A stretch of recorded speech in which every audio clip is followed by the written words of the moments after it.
Chapter 1644. Zhou strength was at best equivalent to a mortal stage. After losing the Dragon King armor and the 8 companion beasts, he was far from being able to fight the Toad Immortal. With a flash of golden light, Zhou retreated with all his might, but he couldn't dodge in time. Bam!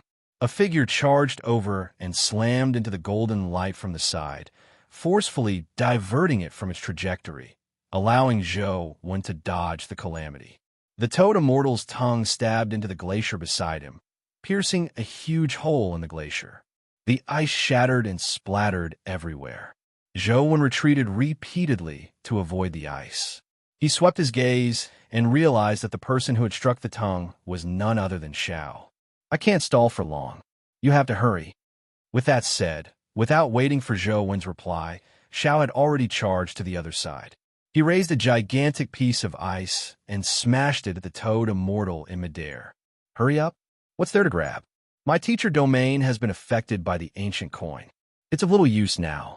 It's useless even if I hurry up. Zhou thought to himself, but Xiao was frantically grabbing the ice and throwing it at the Toad Immortal. He was clearly buying time for him. On the other side, 9 Suns had also lured the electromagnetic monster elsewhere. At the same time, he was creating space for him. Facing the ice, the Toad Immortal opened its mouth and sucked. All the ice was swallowed by it, unable to pose any threat to it. On the contrary, the Toad Immortal's tongue lashed out, and Zhao's strength was unable to contend against it. He was directly smashed into the rocks, and the rocks cracked. The bones in his body made cracking sounds, and blood flowed uncontrollably from his mouth. Zhou continued retreating rapidly, hoping to distance himself from the Toad Immortal. However, it was just too fast. Without the augmentation of the 8 pets, Zhou was far inferior. Before he could retreat far, the Toad Immortal's tongue wrapped around him again. Zhou pushed Transcendent Flying Immortal to its limits, but he only managed to circle around it twice. He couldn't avoid a third time. Just as the tongue was about to wrap around Zhou, a boulder suddenly flew over and smashed into Zhou, sending him rolling away. Although it wasn't a light hit, Zhou still managed to dodge the tongue's attack. In the distance, Nine Yang held a rock in his hand and smashed it at the Toad Immortal's tongue. Although it was instantly shattered by the tongue and was useless, it gave Zhou some time. 9 Suns was wrapped up by the electromagnetic monster's tentacles and smashed into the ground. Large chunks of rock shattered, and his body bounced up along with the rubble. Blood bloomed like a flower. It's useless even if you protect me. Cold sweat trickled down Zhou's forehead when he saw that they wanted to protect him. Earlier, when the Treasurefall coin hadn't struck him, he could indeed be of some use. Now, however, he was completely useless. Shiryu's powers were suppressed to the point that they couldn't leave his body. Ignoring the fact that he could help Nine Yang and Xiao escape the influence of the money domain, even he couldn't escape it. Unless Shiryu could convert the power of the money domain into an essence energy art, he would be able to escape his present predicament. However, Zhou had tried for so long and was almost able to piece together the trajectory of the money domain. However, he was just short of that tiny bit. He hadn't been able to piece it together after such a long period of time. Now, in such a difficult environment, Zhou didn't have the confidence to do so. However, Nine Yang and Xiao seemed to place all their hopes on Zhou. Even though they were injured, they kept protecting Zhou. Zhou was somewhat dumbfounded and even didn't know whether to laugh or cry. What the F***CK is going on? Zhou gritted his teeth and circulated his Shiryu. At this point, he had no choice but to risk his life. In order to protect him, Xiao and Nine Yang suffered heavy injuries one after another. It looked like they wouldn't be able to last much longer. Hurry up and complete it. Zhou circulated his Shiryu with all his might to analyze the money domain, but the effect was very poor. He couldn't analyze the last part that was missing. This darn ancient coin. As Zhou ran through the ruins of glaciers and rocks, he cursed inwardly. If he hadn't been suppressed by this ancient coin, he wouldn't have been in such a sorry state. Ancient coin. Wait. Zhou seemed to have figured something out as he used his Shiryu to analyze the ancient coin on his forehead. Xiao was already in a miserable state, but Nine Yang was in an even worse state. After all, there was still a heaven realm electromagnetic monster chasing him. At that moment, Nine Yang was already heavily injured. He was swept up by the electromagnetic monster as tentacles wrapped around his body and pulled him towards the meat pillar. Xiao was powerless at that moment. He had just been sent flying by the Toad Immortal's slap. All his bones felt like they had fallen apart. He couldn't even protect himself, much less save Nine Yang. Am I really going to die here? Nine Yang sighed inwardly.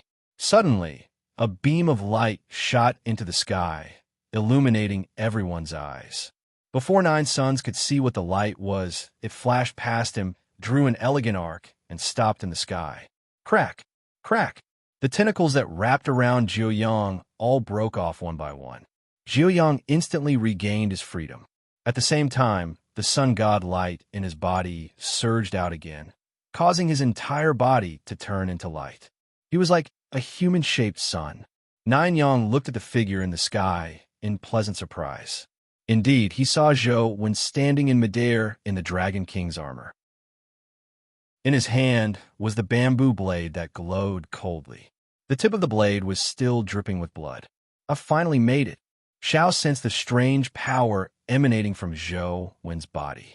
The primordial energy in his body stirred, but due to the suppression of the treasure fall coin, he was unable to move. He can actually recover his primordial energy. Unfortunately, under the treasure fall coin, everything, before the Toad Immortal could finish its sentence, its dead fish eyes suddenly focused. Zhou reached out and grabbed, plucking the treasure fall coin from his forehead. Treasure fall coin? Is that what you're talking about? Zhou pinched the treasure fall coin with his fingers and exerted force, forcefully shattering it. The coin fragments scattered from his fingers like sand. How? How is this possible? The Toad Immortal's eyes nearly popped out. He couldn't believe what he was seeing. Even in the mythical era, he had relied on the treasure fall coin to be invincible. He had defeated countless terrifying powerhouses. However, the treasure fall coin had been crushed by a human. This was something he had never even imagined in the past. After Zhou crushed the treasure fall coin, his figure flashed and appeared in front of Xiao. He pressed his fingers on the treasure fall coin on Zhao's body and exerted a little force, forcefully shattering the treasure fall coin into pieces that fell to the ground. Chapter 1645. As the treasure fall coin shattered, Xiao immediately returned to normal. When he moved, it was as though an illusion was following him, as though he was wandering between the void and reality. Impossible! Toad Immortal was still in disbelief as he powered his money domain with all his might. However, under the influence of Zhou's Sure Domain, the effects of the money domain were completely eliminated. It could no longer affect Zhou and company in the Sure Domain. Zhou used the Sure Domain to scan the treasure fall coin and finally completed the final piece of the puzzle. The trajectories in the Sure Domain transformed into streams of light that entered the heaven-opening scripture of the highest elder, condensing into the source of all evil. When some primordial energy arts were born, the Sure Domain immediately restrained the money domain. Wherever the Sure Domain was, the money domain could no longer display any effects. Even the treasure fall coin was affected. Under the restraining effects of the Sure Domain, it was easily crushed by Zhou. I'm finally back at the starting line. Zhou heaved a sigh of relief. They finally had the capital to fight Toad Immortal on the same stage. Before Zhou could take action, Xiao had already stood up. His eyes narrowed as he stared at Toad Immortal in midair. Toad Immortal's heart skipped a beat. He was very impressive and strong. He was Toad Immortal, but all of this was built on the effects of the money domain and the treasure fall coin. Back then, Toad Immortal had been able to wreak havoc in Queen Mother of the West Dimensional Zone without dying because of this unique technique. Now that the money domain had lost its effects and the treasure fall coin had been destroyed by Zhou, Toad Immortal immediately lost most of his confidence. They were both at the Heaven Realm, and he had seen Zhao's combat strength. Without the money domain and the treasure-fall coin, Toad Immortal knew that he wasn't Zhao's match. Furthermore, there was Nine Yang and Zhou. Toad Immortal knew that where there's life, there's hope. He turned around and wanted to escape. It wouldn't be too late to think of a way to deal with Zhou when he was alone. But who knew that as soon as Toad Immortal turned around, he would see Sue behind him, smiling at him. But that smile made Toad Immortal feel a chill down his spine, and cold sweat dripped down his forehead. F***CKU. The Toad deity suddenly exerted force. The golden light on his golden robe trembled violently, and he spat out a treasure-fall coin from his mouth, smashing it toward Xiao. However, within the sure domain, no matter how his golden robe trembled, the money domain was useless. The treasure-fall coin was no longer as terrifying as before. Although it could still be shot out, it was easily dodged by Xiao. Papa! Like a ghost, Sue appeared in front of Toad Immortal, his palms slapped back and forth, causing Toad Immortal's head to shake left and right. His face was almost smashed. The sound of bones breaking could be heard clearly. The Toad, Celestial Toad, waved his hands, wanting to fight to the death with Xiao. But when he pounced on Xiao, he only pounced on an illusion.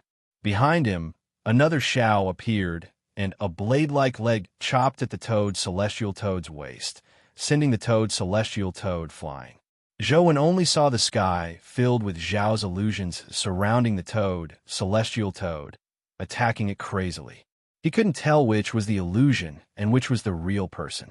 The real person and the illusion seemed to be able to switch at any time, causing the Toad, Celestial Toad, to scream miserably, swaying back and forth like a roly-poly toy. Blood constantly spewed out from Zhao's attacks, and it was unknown how many bones in his body had been broken. We agreed that everything on him would belong to me. Zhou panicked when he saw this. If this continued, the Toad, Celestial Toad, would definitely be beaten to death by Xiao. If Xiao took the items and ran, Zhou might not be able to catch up to him. Bam! Zhao's final kick landed directly on the Toad, Celestial Toad's head, smashing it into its chest. The Toad, Celestial Toad's body was like a comet as it slammed into the planet, creating a huge ring-shaped crater. Its distorted body no longer looked human. I naturally keep my promise, Xiao said indifferently, having no intention of picking up the corpse. Zhou didn't care, as he wanted to rush over to pick up the corpse. What Zhou wanted the most was actually the Toad, Celestial Toad's calamity origins. This was because the Toad, Celestial Toad's domain power was a taboo power. This was similar to Shi Yu's attribute. Perhaps the Toad, Celestial Toad's calamity origins could help Shi Yu advance to the Hell stage, or even the Heaven stage. In that case, even without the augmentation of the Dragon King armor and the 8 companion beasts, Zhou would be able to fight a Heaven stage expert. Zhou hoped that the Toad, Celestial Toad, had the calamity origins, but before he could go over, the Toad, Celestial Toad's body moved. It's still not dead? Zhou and Xiao were taken aback. No matter how they looked at it, the Toad, Celestial Toad, was doomed from the injuries it had suffered. It wasn't a calamity creature that was good at recovery, so it was impossible for it to survive. Just as the two of them were feeling puzzled, the Toad, Celestial Toad's body twisted as it stood up. Its actions were very strange. Its body twisted like a zombie. In the next second, a large amount of white matter surged out of the Toad, Celestial Toad's body and instantly enveloped it. That's this planet's companion beast. It's not dead yet. Zhou and company immediately knew what it was. Indeed, after the white matter devoured the Toad, Celestial Toad's body, it quickly distorted and shrank. Soon, it turned into the strange companion beast that resembled white jade. From its appearance, it wasn't injured at all, much less digested by the Toad, Celestial Toad. Furthermore, from the looks of it, its body had become even more majestic. It was clearly much taller and stronger than before. Its aura had also become stronger. Be careful. This companion beast is very good at devouring and mimicking. Xiao looked at the companion beast with a solemn expression. Previously, the companion beast had been able to mimic his mental mutation and combat abilities. Now that it had devoured the toad, celestial toad. Xiao was worried that it had even mimicked the toad, celestial toad's abilities. As it turned out, Zhao's worries weren't unnecessary. The companion beast swept its gaze across everyone as its body suddenly emitted an intense golden light. Ancient coins flew out of its body. Holy sh**t! Zhou exclaimed in surprise as his eyes widened. Not only had the toad celestial toad's abilities been learned by the companion beast, but it had also become even stronger. Previously, when the toad celestial toad used the money domain, the money that formed the domain was only ordinary money. Only the ancient coin that condensed from its mouth was the treasure drop coin. However, the ancient golden coins emitted by the companion beast were all treasure drop coins, forming a domain completely formed from treasure drop coins. The power of the sure domain could indeed restrain the treasure drop coins, but it wasn't as easy as restraining the money domain. Now that the entire domain was formed from treasure drop coins, the sure domain's restraining effect on the money domain was immediately weakened. Thankfully, in the sure domain, the money domain was still unable to play a strong role. The companion beast's body tore through the void and instantly appeared in front of Xiao. Chapter 1646. The companion beast punched at Zhao's abdomen, but Zhao's figure transformed into a phantom. The punch passed through his body, failing to injure him.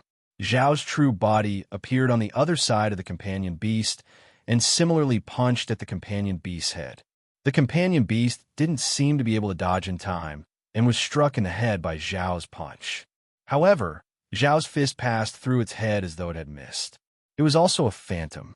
Zhao's pupils constricted as he immediately turned his head. He saw an identical companion beast appear in another direction.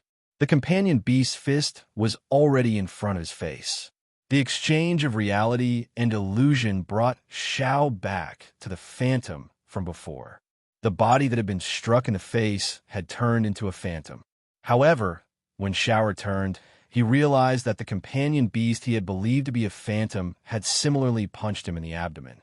A terrifying force entered his body through his abdomen, causing all his muscles and bones to tremble. He flew out and barely stopped after flying for dozens of kilometers. Isn't that Zhao's ability? The companion beast has actually learned it. Zhou Wen and Nanyang were alarmed when they saw the companion beast phantom vanish, leaving only the true body behind.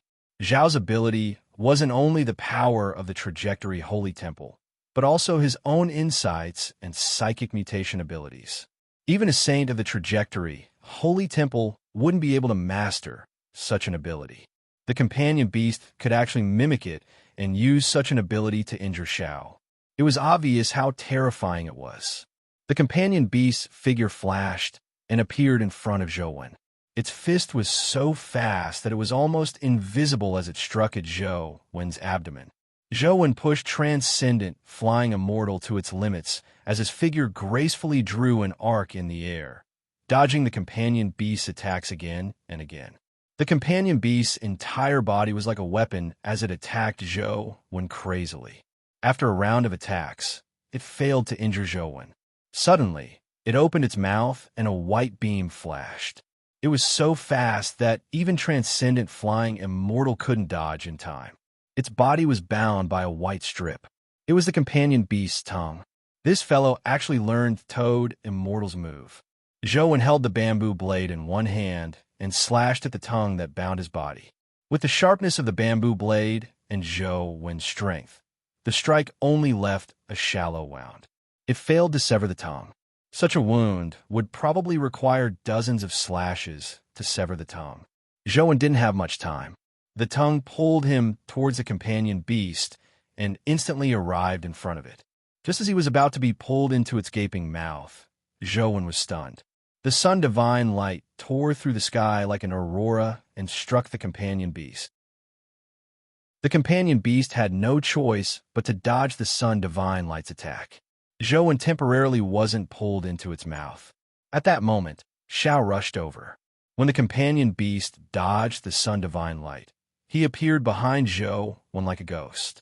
His 10 fingers were like blades as he repeatedly slashed at the tongue.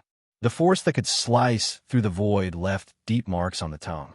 In pain, he released Zhou 1 and retracted his tongue into his companion beast's mouth. 9 Suns, come over. Let's attack together, Xiao shouted at 9 Suns. 9 Suns was already rushing over.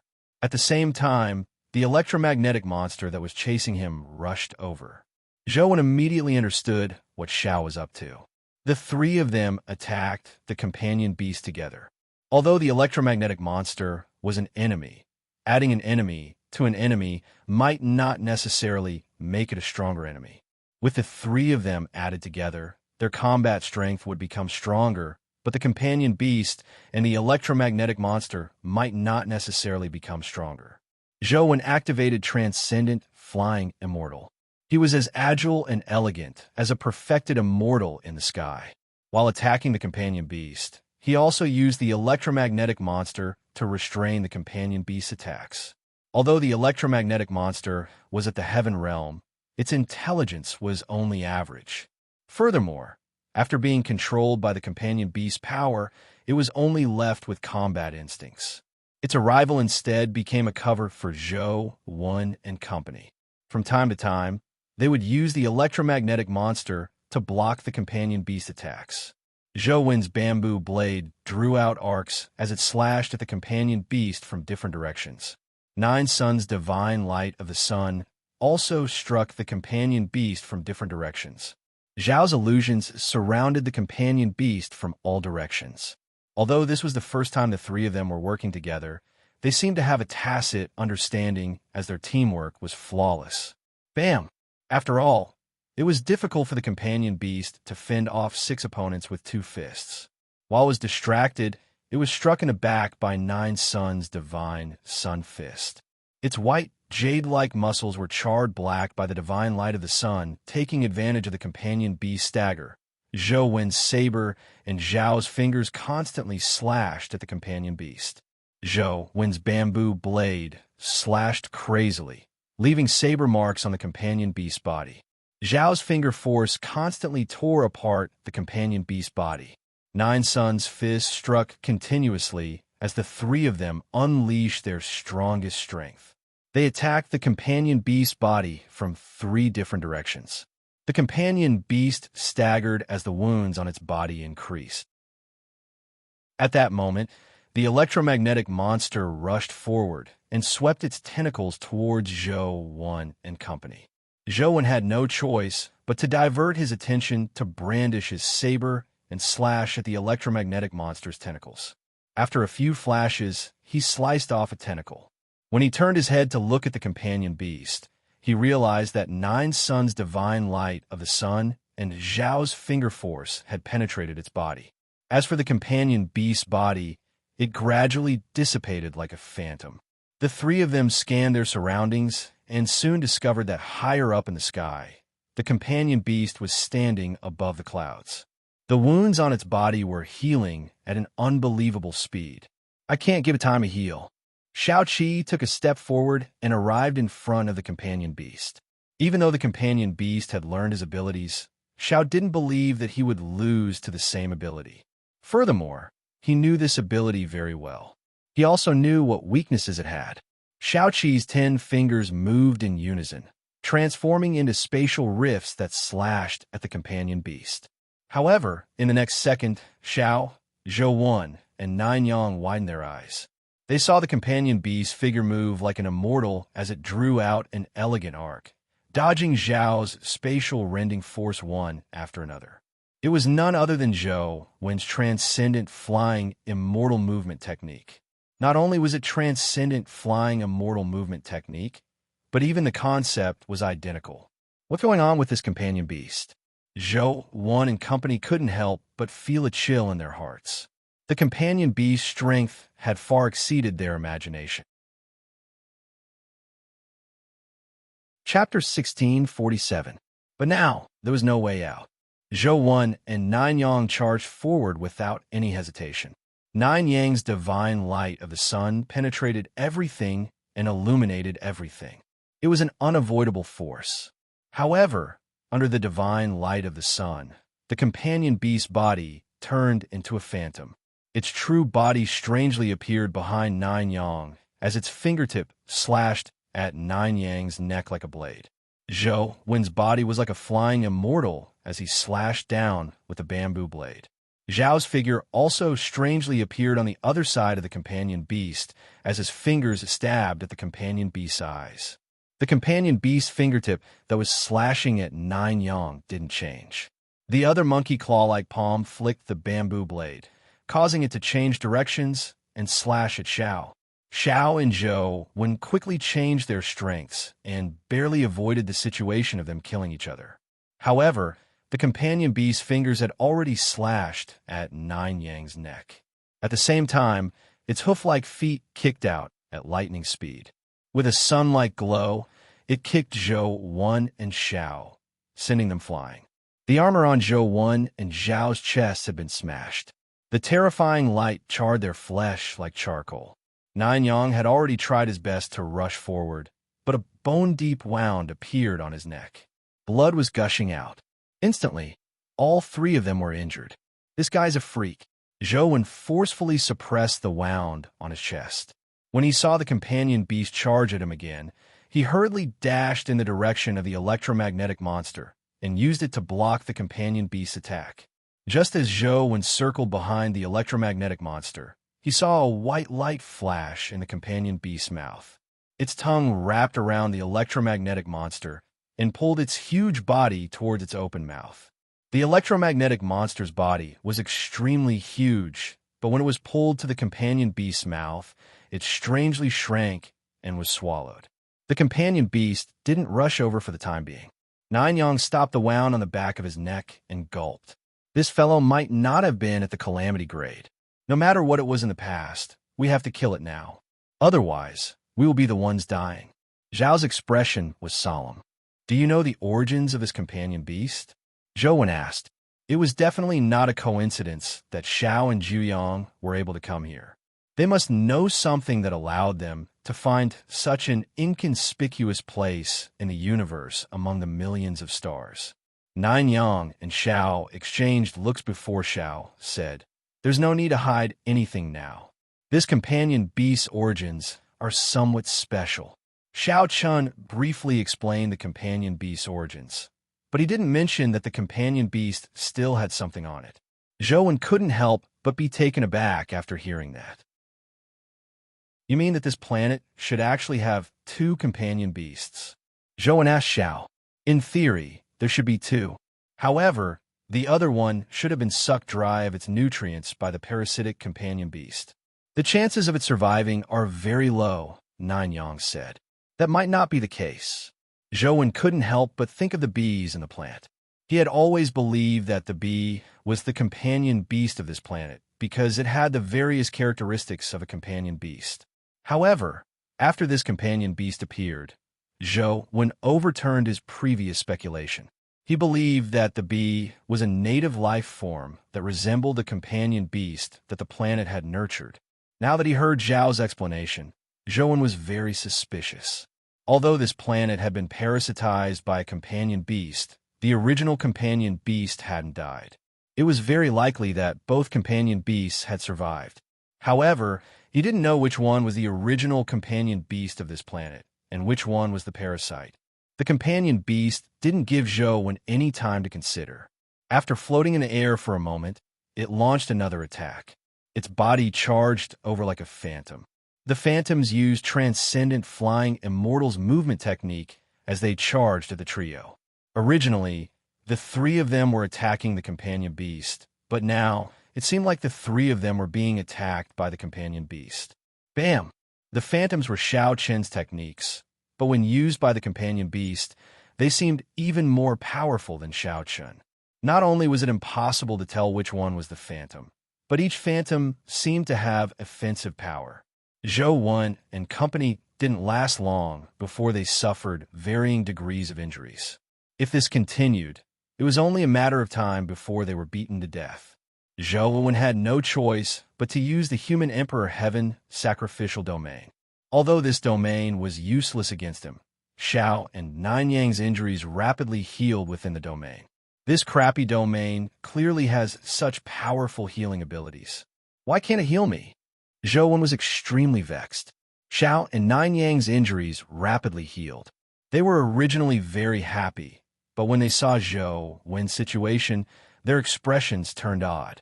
Zhou Wen's strength had clearly healed them, but Zhou Wen's injuries didn't quickly heal. This was just too strange.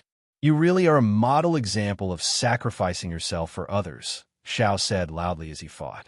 He had already guessed what was going on. Do you think I want to?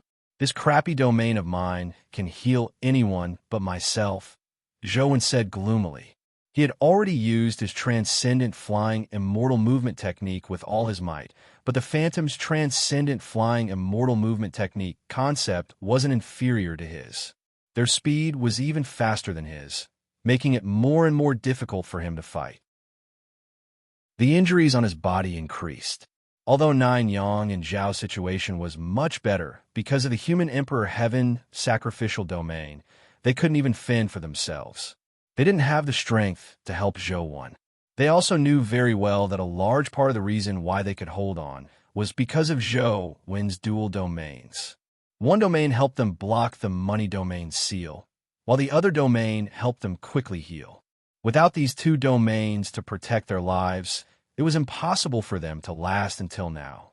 Zhou Wen also knew that he couldn't hold on for much longer. He kept thinking about how he could escape his present predicament. With the teacher domain and the interstellar teleportation ability, he might be able to escape. However, if he were to escape just like that, Tsukuyami, who was under the glacier, would definitely die. With this companion beast's keen senses, it was impossible for it not to discover Tsukuyami's existence. I can only take a risk now. Zhou Wen thought of the bee in the ice pool. If it was really another companion beast on the planet, be it a native companion beast or a parasitic companion beast, in theory, the two should be enemies. After all, the parasite had snatched the nutrients of the original companion beast. It was impossible for the relationship between the two to be friendly. Follow me. Zhou Wen roared and called for Xiao and Nine Yang as he forcefully rushed down the glacier. Although Xiao and Nine Yang didn't know what Zhou Wen was up to, they had no strength to fight once they left Zhou Wen's domain. All they could do was rush over and follow Zhou Wen down the glacier. Chapter 1648. The companion beast chased after them as Zhou Wen and company desperately fled down the glacier. Thankfully, with the glacier as cover, the companion beast attack was somewhat hindered. Zhou Wen, don't tell me you were trying to use the terrain to stall for time? Nine Yang's body released the sun divine light like a volcano eruption, repelling the pursuing phantom. No, there's another companion beast down there. Perhaps that thing can save our lives. As Zhou Wen spoke, he had already rushed to the side of the pool. There's another companion beast. Nine Yang and Xiao were first taken aback when they heard Zhou Wen's words before they immediately reacted. Could it be that the parasitized companion beast isn't dead? After Nine Yang's first thought, he immediately thought of another possibility. He continued, which one is the parasitized companion beast? I don't know, Zhou Wen said as he plunged into the pool. Nine Yang and Xiao rushed down as well. The companion beast that chased after them struck the pool with terrifying force, blasting apart the pool and the nearby glacier, forming a huge crater. The pool wasn't deep to begin with, so it was directly blasted through. The strange plant was exposed. Zhou Wen and company suffered immense pressure in the water as they were smashed into the glacier beside them. The surrounding glacier shattered. Only the place where the strange plant was remained intact.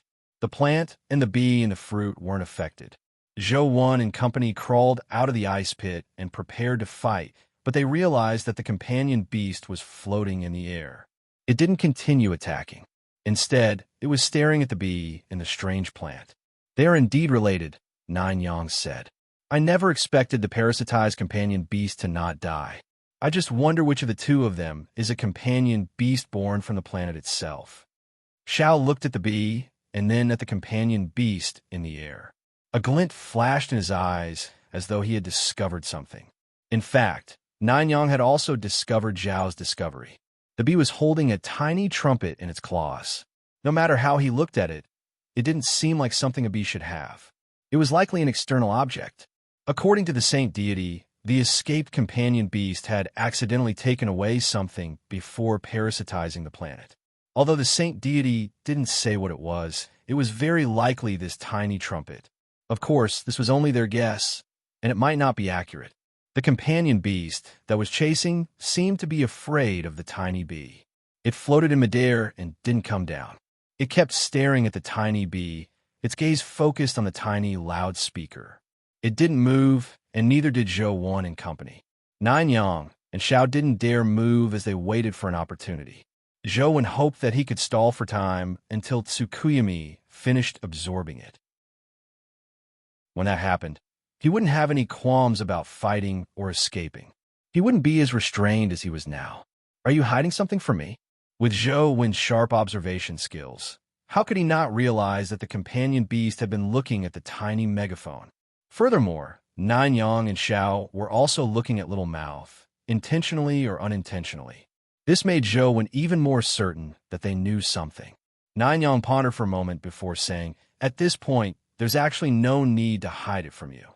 According to what we know, when the companion beast passed through the mythical battlefield, it accidentally brought something into the planet. As the planet itself is protected by the laws of the universe, it's difficult for even a heaven realm existence to forcefully open the planet unless the companion beast inside the planet is born. Therefore, no one can take it out. What was it that the companion beast brought in? Zhou Wan was extremely curious. He now roughly knew that Earth had once had a mythical era. In that era, countless powerful life forms had fought on Earth or even the universe. However, for some unknown reason, these powerful existences either vanished or sealed themselves. According to the information Zhou Wan already knew, the dimensional zones on Earth were very likely open in the mythical era. Later, they were sealed for some unknown reason.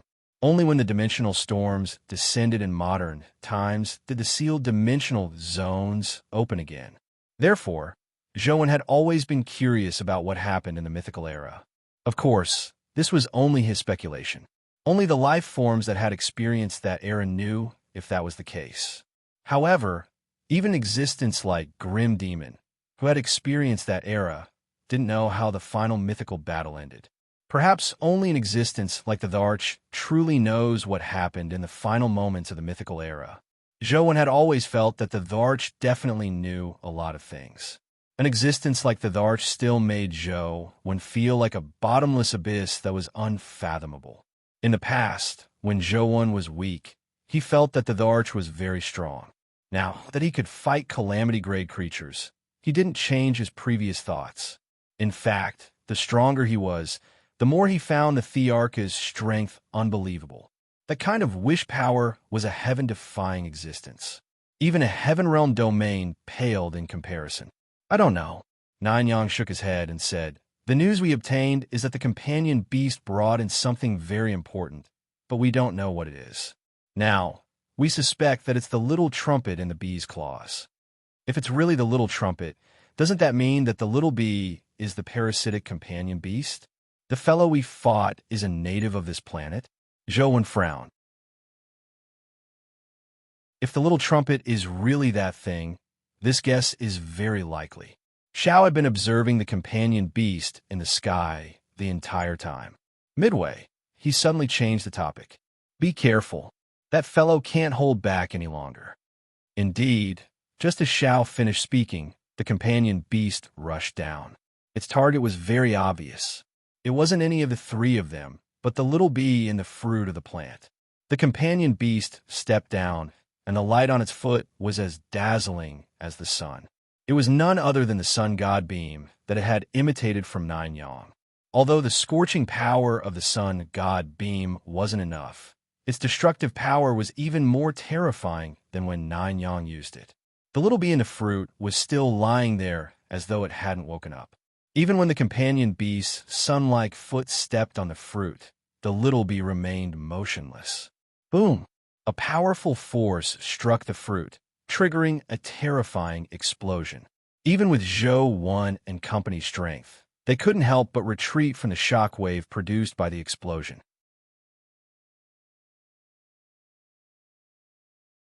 Chapter 1649. After the explosion, Zhou Wen and company looked at the plant and the bee. However, they saw that the spot where the plant had been had turned into a huge crater. The plant that had grown in the glacier had long vanished. Not a single leaf or vine was left behind. Where did the bee go? Don't tell me it was blasted to death just like that. Zhou Wen scanned his surroundings, hoping to find the bee's ruins. He refused to believe that the bee had died just like that. Indeed, Zhou Wen quickly discovered the bee's traces. It wasn't dead. At that moment, it was floating in the air and looked very awake. The bee wings on its back trembled, and its speed was so fast that it was almost impossible to see its wings. In its front claws, it still held the trumpet-like trumpet as its eyes stared at the companion beast that had retreated into the air. The companion beast also stared at the bee as though it had some qualms. It didn't attack again. In a blink of an eye, the companion beast seemed to make up its mind and attack the bee again. This time, it was using Zhou Wen's transcendent flying immortal. Arcs of essence energy slashed at the bee from all directions like an inescapable net. No matter how he looked at it, the bee had no room to dodge. As the creator of transcendent flying immortal, Zhou Wen naturally knew how terrifying such an attack was. Unless the bee's speed far exceeded the companion beast's, it could only await death. Just as Zhou Wen thought that the bee was about to be in trouble, he saw the bee seem to finally wake up. It placed the trumpet in its claws by its mouth, puffed up its cheeks, and blew hard. A loud and sharp sound came from the trumpet. When Zhou Wen heard it, he felt that it sounded like a trumpet. No, it shouldn't be described as resembling. It was practically a trumpet. The high-pitched sound was something no other musical instrument could replicate. It was music that went straight to the soul. Under Shiryu's protection, Zhou Wen couldn't help but spit out a mouthful of blood when he heard the trumpet sound. Nine Yang and Zhao's situation was even worse. Although they were also within Shiryu's range and were protected by Shiryu, Shiryu wasn't their own strength after all. The injuries they suffered were more serious than Zhou Wen's. Xiao and Nine Yang plummeted from the sky, crashing into the glacial ruins. No one knew if they were dead or alive. The companion beast also spewed out blood as it fell from the sky, heading straight for the devastated planet. It wasn't just Zhou Wen and company. Even the black and white wolves and the strange fish who were fighting inside the planet plummeted when they heard the Swona's sound. They slammed into the rock wall and fell. It was unknown if they were dead or alive. Every living being on the planet fell to the ground when they heard the sound of the Swona. No one knew if they were dead or alive. The little bee's wings trembled. Its claws were still holding onto the trumpet, but it didn't blow it again. The sound swept across the planet as if it was looking for living things. When Zhou Wen saw the bee's gaze sweep towards him, he immediately lay prone in the ruins of the glacier and rocks and played dead. He converged all his vitality and aura, hoping to deceive the bee. What the F*CK is this thing? It seems even more terrifying than the companion beasts that were chasing us. Are all the companion beasts on this planet so terrifying? I wonder how Tsukuyumi is. Will this lethal Swona sound affect Tsukuyumi and cause her to die? The more Zhou Wen thought about it, the more he felt that the possibility was very high. Even a Heaven Realm companion beast and an expert like Xiao couldn't withstand the Swona's sound and fell to the planet. Even now, it was unknown if they were dead or alive.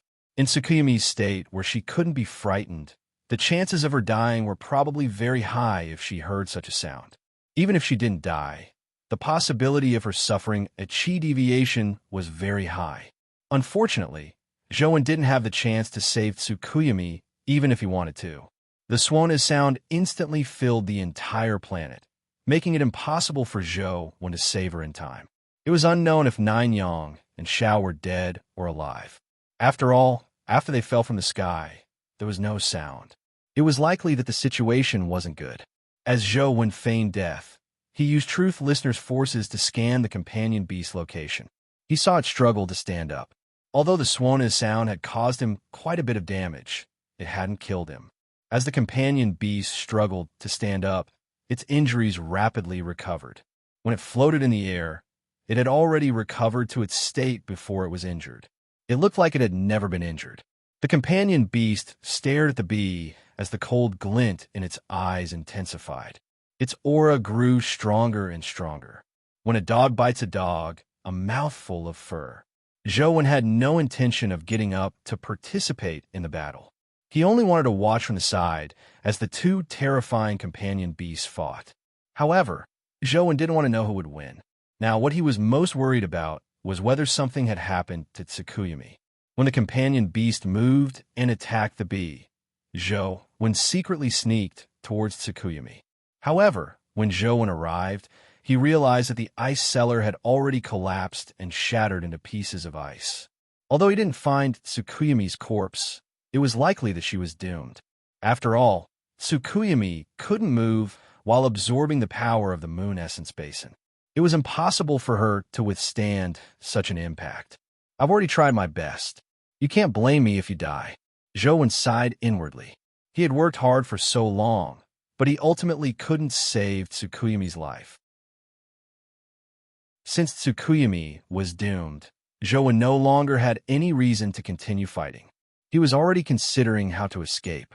Of course, Zhou didn't immediately escape. He hid in the glacier ruins and feigned death. He wanted to wait for the two terrifying companion beasts to decide the victor before making any plans. The two companion beasts were extremely terrifying existences. One seemed to be able to transform all the powers in the world for its own use. It was like an unkillable monster. As for the other bee, all it did was blow its trumpet. Even a heaven realm creature couldn't withstand it. How impressive was this? Zhou was now basically certain that the bee was a parasitic companion beast. The trumpet-like item was very likely the item he had lost in the battlefield of God. What's that trumpet? Just blowing it has such might. If the bee were to use it to play a tune, wouldn't it be even more terrifying? Zhou thought of the music produced by the bubbles. Back then, music that didn't contain any power could already make humans and dimensional creatures commit suicide. If the tune was played by the trumpet, Zhou really didn't know what the consequences would be. Chapter 1650. As Zhou was pondering over it, he saw the companion beast charge at the bee again. It had fused Zhou's transcendent flying immortal and Zhao's trajectory movement technique, making it unbelievably fast. Wherever it passed, it left afterimages in the void. In less than a blink of an eye, the companion beast arrived in front of the bee again and threw a punch at it. Halfway through its attack, its fist actually split into dozens, like a tentacle splitting off, bombarding the little bee from different directions. Every fist that split off carried an extremely powerful sun divine beam. It was as though dozens of cold suns were striking the bee from different directions. This guy is a freak. He even learned the abilities of that electromagnetic monster. Zhou didn't know what the limits of this companion beast were, but from the looks of it, it could learn any ability. It would be even more terrifying if it learned the bee's trumpet blowing ability. Beep! The sound of the swana suddenly sounded. It was earth-shattering as the fist was about to strike the bee's companion beast. As though it had suffered a heavy blow, it flew backward with a bang. The dozens of fists that split off constantly exploded. Its body seemed to be equipped with explosives as it constantly exploded. Zhou was already very far from the battlefield, but the sound of the swana immediately stirred the primordial energy in his body. It was like a nuclear reactor that could explode at any moment. Thankfully, Zhou was relatively far from the battlefield. Furthermore, his sure domain had played a role, forcefully suppressing the rampaging primordial energy in his body. Otherwise, he might really explode like the companion beast. What the hell is that trumpet? It's too terrifying. Zhou stared at the swana that the bee had placed in its mouth, nearly drooling. Even a companion beast that was nearly invincible at the calamity grade had been blown apart by it. The might of the swana was truly terrifying.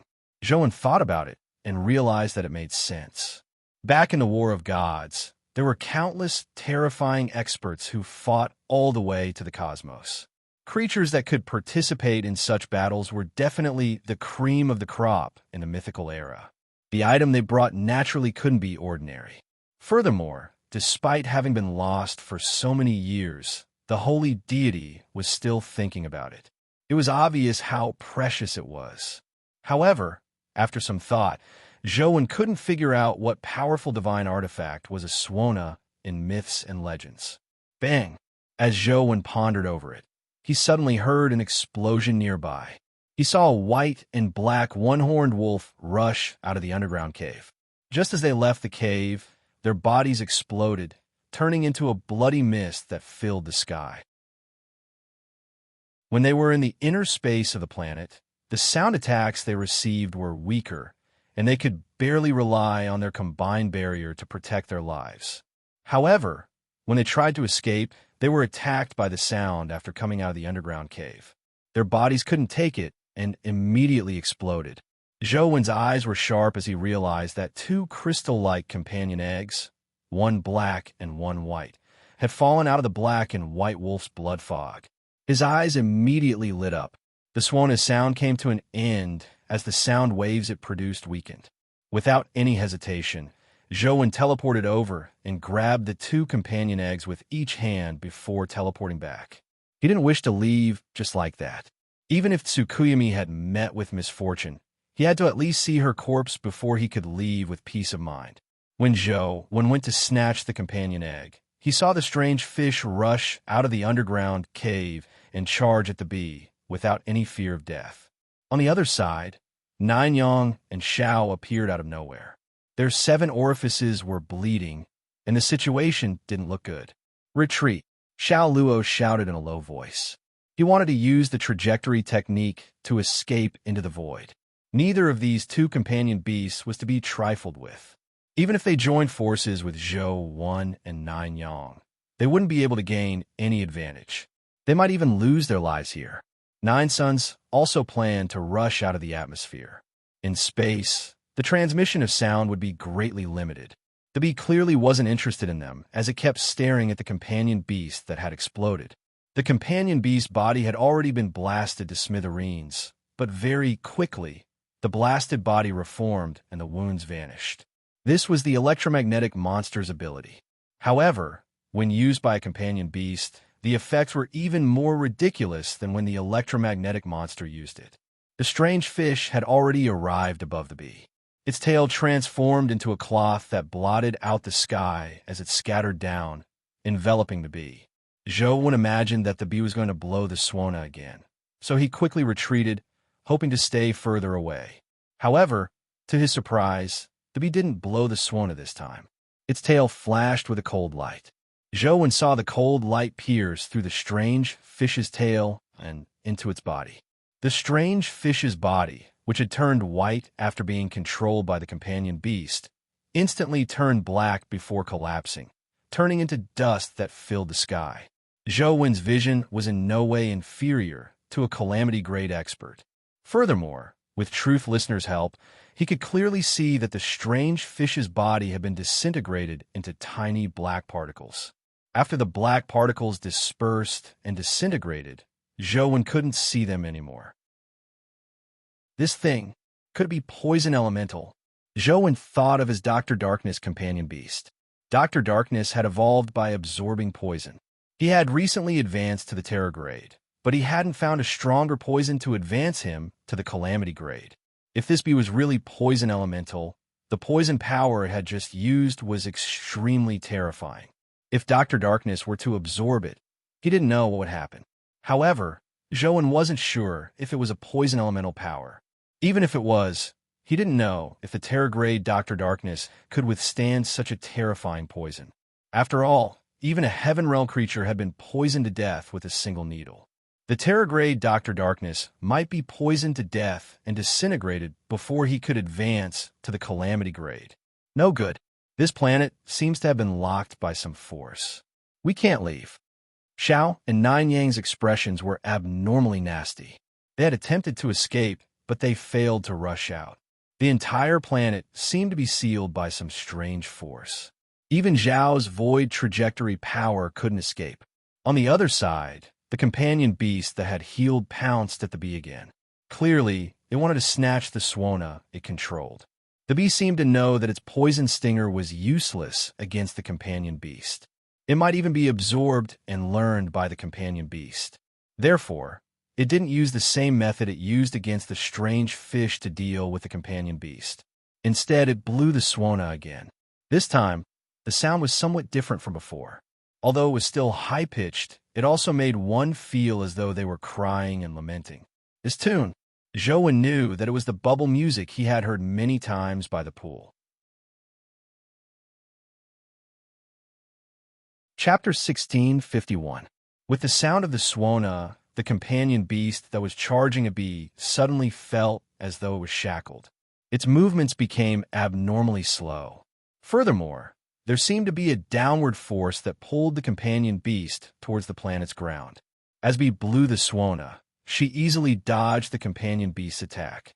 Zhou and company were already very far away from the battlefield, but the sound of the Swana made their knees sink. Their bodies leaned forward, and they had the urge to kneel down. "What's wrong with your faces?" Nanyang suddenly shouted. Zhou and Xiao didn't feel anything amiss, but when they looked at each other, they realized that tears had unknowingly fallen from the corners of their eyes and flowed down their cheeks. Zhou wiped the tears off his face, but the corners of his eyes still couldn't stop the tears from flowing out. "Same for you," Xiao said in a deep voice as he glanced at Nanyang. Nanyang reached out to wipe his face, and indeed, he realized that his face was covered in tears.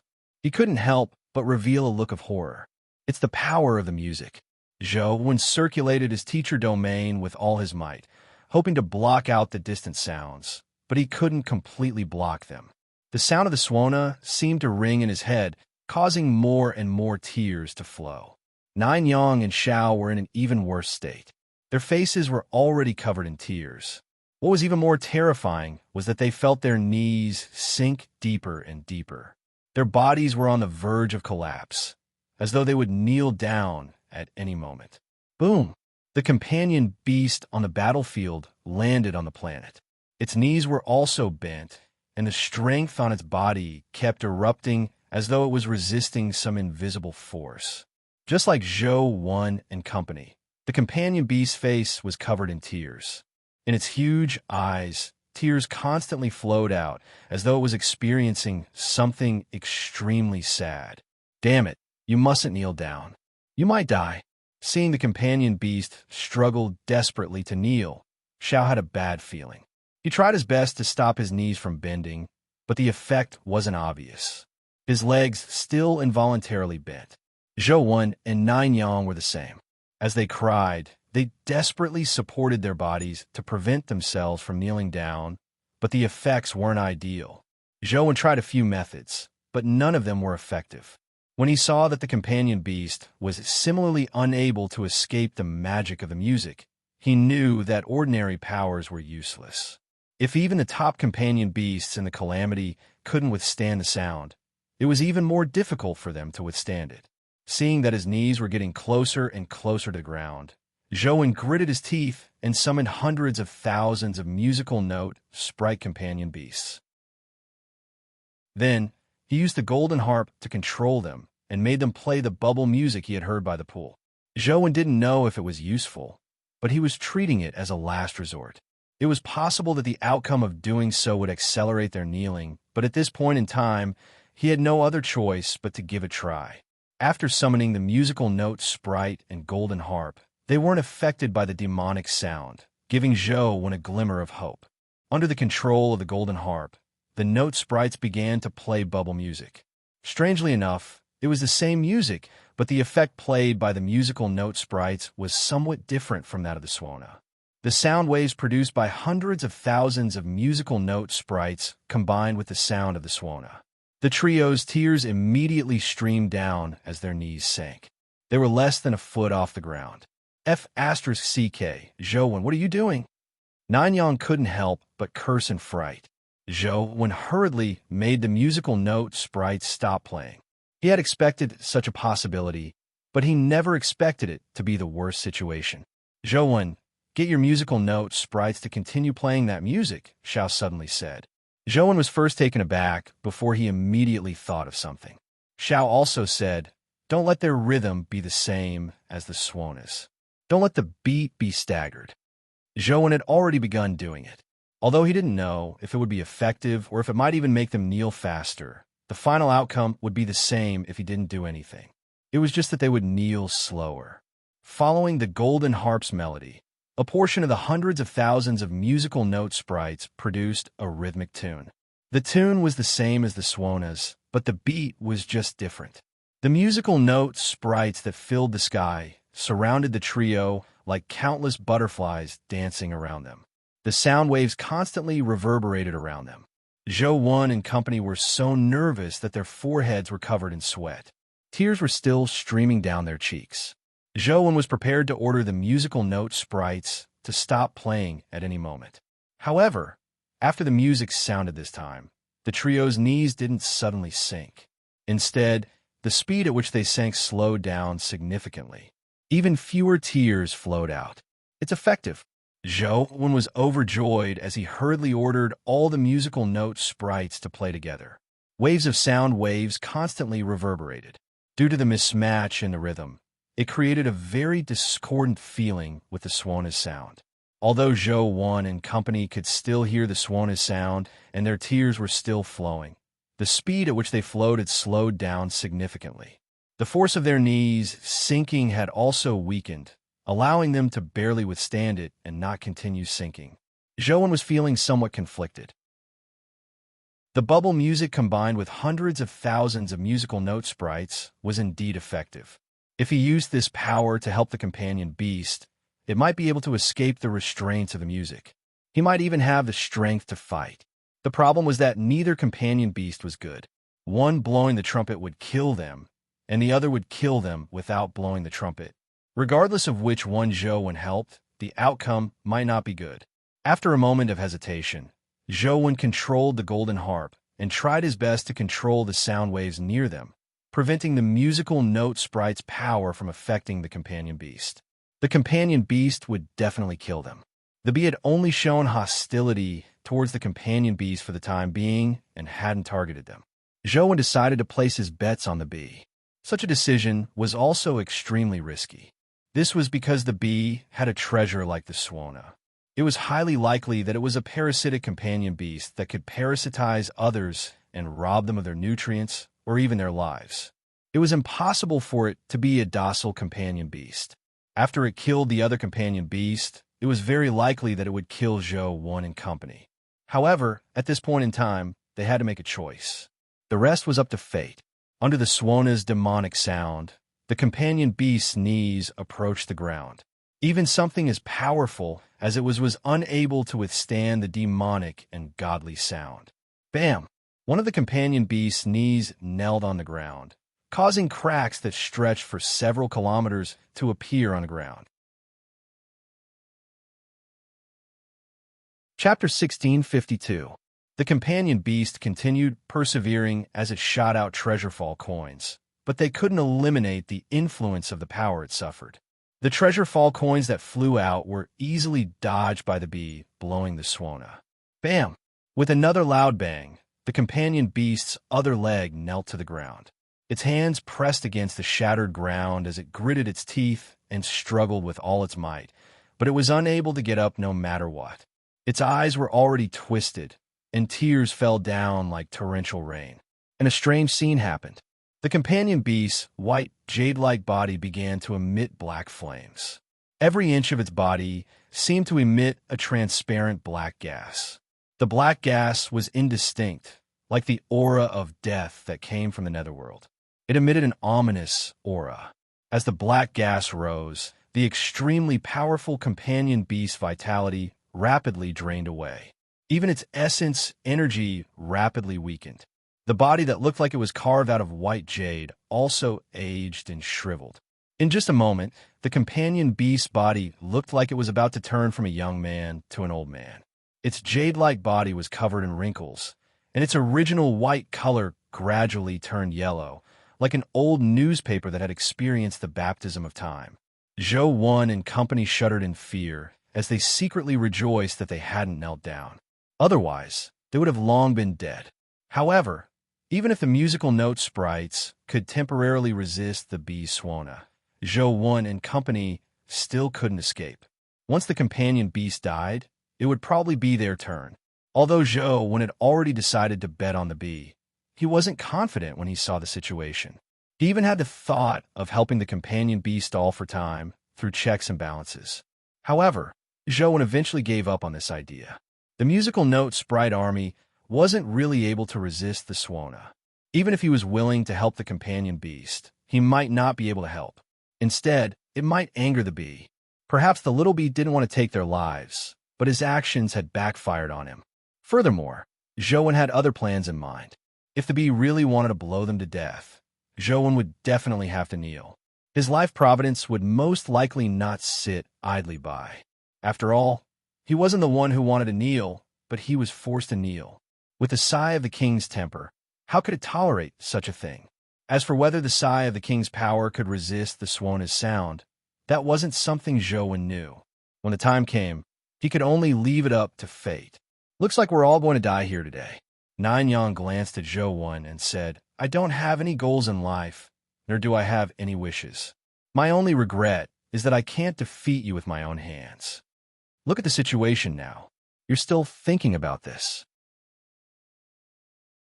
You'd better think about how to save your life. Zhou Wen was somewhat speechless. What kind of person was this?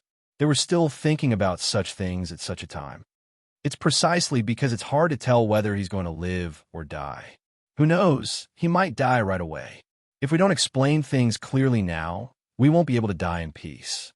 Jiu Yang said. Zhou Wen thought to himself, how can I be happy when I'm already dead? I've never heard of anyone being able to die a happy death. Xiao, do you have any thoughts? Zhou Wen couldn't be bothered with Nine Yang as he turned to look at Xiao. Xiao frowned and pondered for a moment before saying with a serious expression, if you have anything to say, just say it. It might be a form of relief. Zhou Wen was even more speechless. However, on second thought, he asked Nine Yang and Xiao, since we're about to die, can you tell me if Ouyang Ting, who you captured, is still alive? Why did you capture him? Zhou Wen's gaze was mainly focused on Nine Yang. He felt that this fellow was rather reliable. At such a time, he might be able to tell the truth. As for Xiao, even if he really deserved to die, Zhou Wen didn't dare believe his words. He's alive. Don't ask me anything else. I don't know, Nine Yang said. Zhou Wen couldn't help but be delighted when he saw that Nine Yang didn't seem to be lying. As long as he was alive, there was still a chance to rescue him in the future. Furthermore, from Nine Yang's words, it seemed like Xiao knew more. Hence, he cast his gaze at Xiao. Xiao said expressionlessly, even if I die from matters related to the Holy Land, I will only let it rot in my stomach. Furthermore, we might not die now. You have a solution? Nine Yang and Zhou Wen's eyes lit up. It's very simple. As long as that bee doesn't want to kill us, we naturally don't have to die, Xiao said indifferently. There's no need for you to tell me that. I know. Zhou Wen was somewhat helpless. All he could do was ask Nine Yang, where did you saints come from? Why do you work so hard for the Holy Land? Haven't you ever thought that the Holy Land is enslaving your own kind? Nine Yang shook his head and said, our so-called own kind are just strange life forms. What's the difference between us and other creatures we don't know? What does our lives have to do with us? Although Zhou Wen didn't agree with Nine Yang's words, from Nine Yang's point of view, what he said wasn't without reason. Saints have been nurtured by the Holy Land from a young age. Their living environment was different from ordinary humans, so it was normal for them to not have a sense of belonging to the human race. Just as Zhou Wen was about to ask something, he suddenly heard a long howl. He saw the companion beast roaring at the sky. As for its body, it was already at the end of its rope. What flowed out of its eyes wasn't tears, but blood in its body. Furthermore, even the blood had been drained. This was a companion beast. If it were an ordinary dimensional creature, it might have died long ago. After this long howl, the companion beast completely lost its resistance. It was pulled by the power of the music as its head slammed into the ground, as though it was kowtowing. With this kowtow, its body instantly disintegrated. Most of its body turned into black gas that rose up. The black gas condensed into a shape in the air that vaguely resembled the companion beast when it was alive. Then, it slowly rose into the sky before slowly dissipating. Something dropped from the spot where the companion beast was. It was a strange crystal. The crystal had many faces, and a few of them were engraved with strange patterns. Joan found the patterns rather familiar. On careful look, one of them was the treasure fall coin, and another was an electromagnetic monster. There were a few patterns that were lines. They weren't complete, but the concept contained in the lines was vaguely similar to Zhou Wen's transcendent flying immortal and Zhao's trajectory. Is this the calamity, transformation, origins of that companion beast? Zhou Wen stared at the crystal and thought. Chapter 1653. Zhou Wen wished he could immediately pounce forward and snatch the calamity origins. It was a calamity origins at the heaven realm, and it wasn't an ordinary one. However, Zhou Wen didn't dare take a single step. In front of the bee, he didn't dare have any delusions. Preserving his life was already his greatest hope. The bee moved the swana away from its mouth and didn't continue playing it.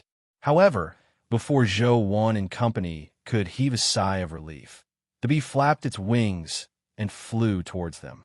The little bee didn't fly very fast. It slowly landed on the ground. The trio didn't dare move. Out of their 6 eyes, only their eyeballs were moving as they kept watching the bee's movements. The little bee carried the swana and floated in the air, slowly descending toward the origin of catastrophe. Xiao and Nine Yang's tense nerves relaxed a little. Up to now, the bee didn't seem to have any intention of killing them. Xiao and Nine Yang weren't afraid of a calamity-grade creature. Even if it was such a freakish companion beast from before, they still had the ability to fight to the death. However, the swana's power had already exceeded the limits of a calamity-grade creature. They had only suffered some of the repercussions of the swana's sound and nearly died, much less fight it head-on. The bee wasn't enough to scare them, but the swana made them feel fear. Even Zhou Wen was no exception. Although Zhou Wen still had one last move to make, even he didn't know how useful that move would be. Therefore, it was best not to take it if he could avoid it. The 3 of them watched as the little bee flew to the side of the catastrophe origin source. It reached out its claws to grab the catastrophe origin source and picked up the strange crystal. The bee clearly didn't have the ability of the companion beast, so it couldn't directly devour the calamity origins. It hugged the calamity origins, hoping to absorb its energy. That bee might not be a parasitic companion beast, but a companion beast born from this planet, Xiao suddenly said. Why? Zhou Wen and Nine Yang were taken aback. They had always believed that the bee was a companion beast that parasitized this planet. After all, it had such a divine artifact in its hand, making it more compatible with a parasitic companion beast. Xiao said, "Didn't you realize that this planet didn't change at all after the companion beast died?" Zhou Wen and Nine Yang immediately realized the problem when they heard Zhao's words. Once a companion beast born from a planet was born, the planet would suffer a destructive blow and explode. Or like Venus, it was very likely for half of it to be blown up. However, when the companion beast appeared, although it caused some changes on the planet continued to operate normally until its death. As for the changes and damage on the planet's surface, it didn't affect it much. In that case, that companion beast really doesn't look like a companion beast born from this planet. It doesn't have any connection with this planet, Nine Yang said after some thought. If this bee is a companion beast born from this planet, why is the divine artifact that was snatched away by the parasitic companion beast in the bee's hands? Zhou Wen said after some thought. Although he also felt that the companion beast didn't look like it was born on this planet, there was no way to explain this question. This isn't difficult to explain. After that companion beast parasitized the planet's interior, it failed to completely control the companion beast produced by the planet itself. Instead, it had its divine artifact snatched away. Or rather, it had no choice but to get rid of the divine artifact, allowing the companion beast produced by the planet to benefit. That's probably the case. It's hard to guess the exact situation for the time being. Xiao paused for a moment before continuing. The reason why I said that the bee is a companion beast nurtured by this planet is only part of the reason. Another important reason is that although the companion beast's abilities are strange, its powers don't match this planet. However, this bee is different. Its powers have a faint resonance with this planet. Its power resonates with this planet? Why didn't I notice? Nine Yang said in puzzlement. This planet is covered in glaciers. The companion beasts that are produced should have some ice elemental powers, right? That little bee shouldn't have any ice-type power, right? It's not ice elemental power, Zhouwen said after some thought. Zhouwen pondered for a moment and said, Xiao is right. That little bee does have an intrinsic connection with this planet. Up to now, this connection has continued. Then what is it? Nanyang still didn't understand what Xiao and Zhouwen were talking about. You are too slow, Xiao explained helplessly. Haven't you noticed that the restriction on this planet hasn't been removed yet? If that companion beast was really born from this planet, even if the planet doesn't explode after its death, the restrictions should be removed. I see. Nine Yang's reaction was indeed slow at times. That was his nature, but once he entered a situation, his thoughts were more than a normal person's. If the bee is really a companion beast born from this planet and possesses the divine artifact snatched from the mythical war, wouldn't we be in greater danger now that has killed the parasitic companion beast? Nine Yang said. Xiao sighed and said, Indeed, unless it isn't excited about us at all. Our situation is even more dangerous than when we were being pursued by that companion beast. As the three of them spoke, the bee's claws hugged the calamity origins as it flapped its wings and flew towards them. Zhouwen's heart immediately chilled. Xiao and Nine Yang weren't any better. Although the bee wasn't blowing the trumpet and there were no music restrictions, allowing them to move freely. However, the restrictions of the planet still existed. As long as they couldn't leave the planet, it wouldn't be of much use even if they teleported to the other end of the planet. Once the bee's trumpet sounded, those who had to kneel still had to kneel. Now, Zhouwen could only be glad that this thing didn't appear on Earth. Otherwise, 99% of the humans on Earth would probably die the moment the trumpet sounded. There weren't many who had the right to kneel and kowtow. It was useless to escape, so the three of them didn't move. Their 6 eyes stared at the bee that slowly flew over. Zhouwen felt that something was amiss because the bee was flying straight at him. Indeed, when the bee flew in front of him, it had no intention of continuing flying away. It circled Zhouwen a few times as though it was sizing him up. Zhouwen's muscles tensed up as he prepared to risk his life at any moment. However, the bee didn't attack Zhouwen. After circling a few times, it flew into the distance. After flying for a short distance, the bee suddenly stopped. It raised its trumpet and blew at Zhouwen.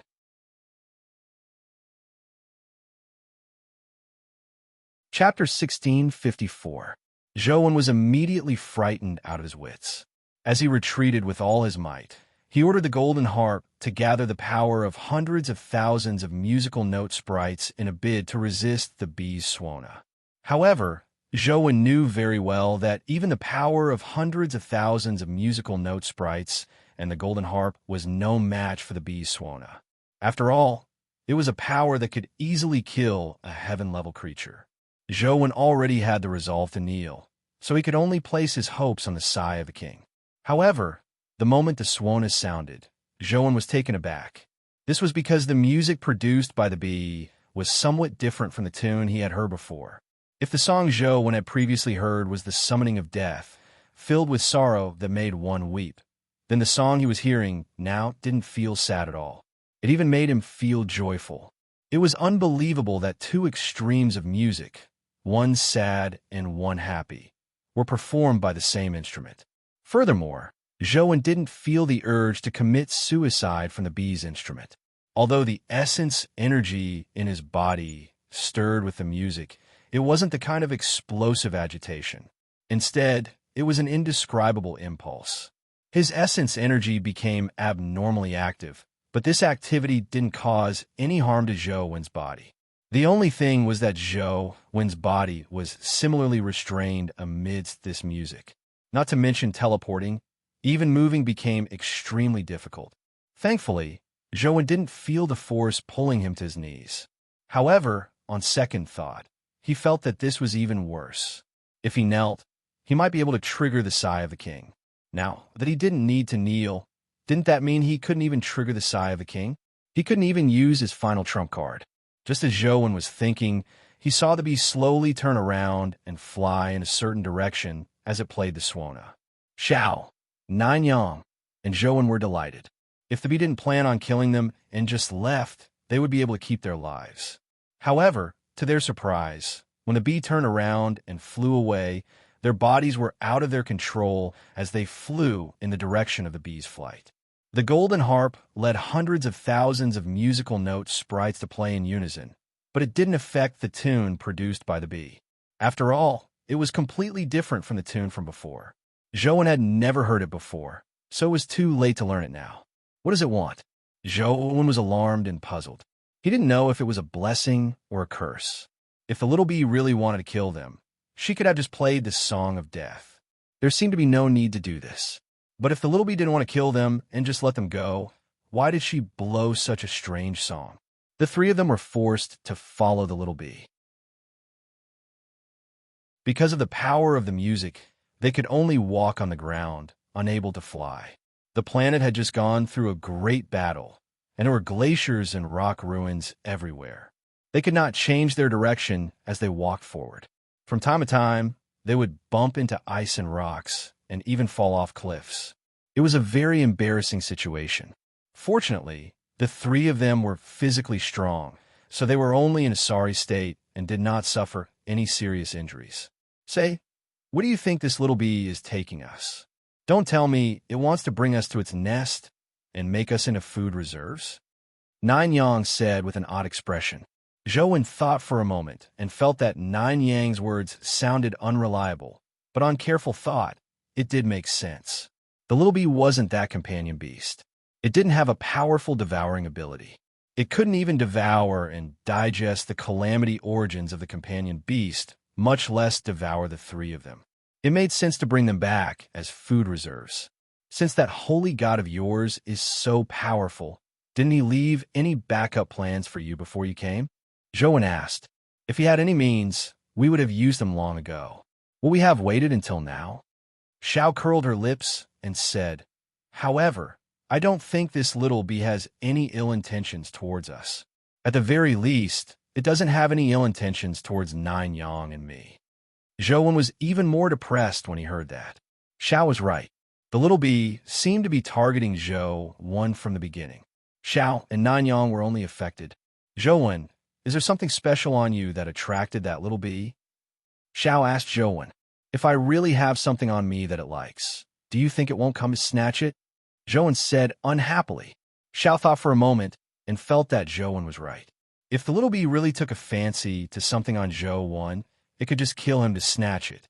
There was no need to go through so much trouble. If it's not interested in something, could it be that it's interested in you as a person? As Xiao walked forward involuntarily, he sized up Zhou Wen from the corner of his eyes, as though he wanted to figure out what Zhou Wen had that could attract the little bee.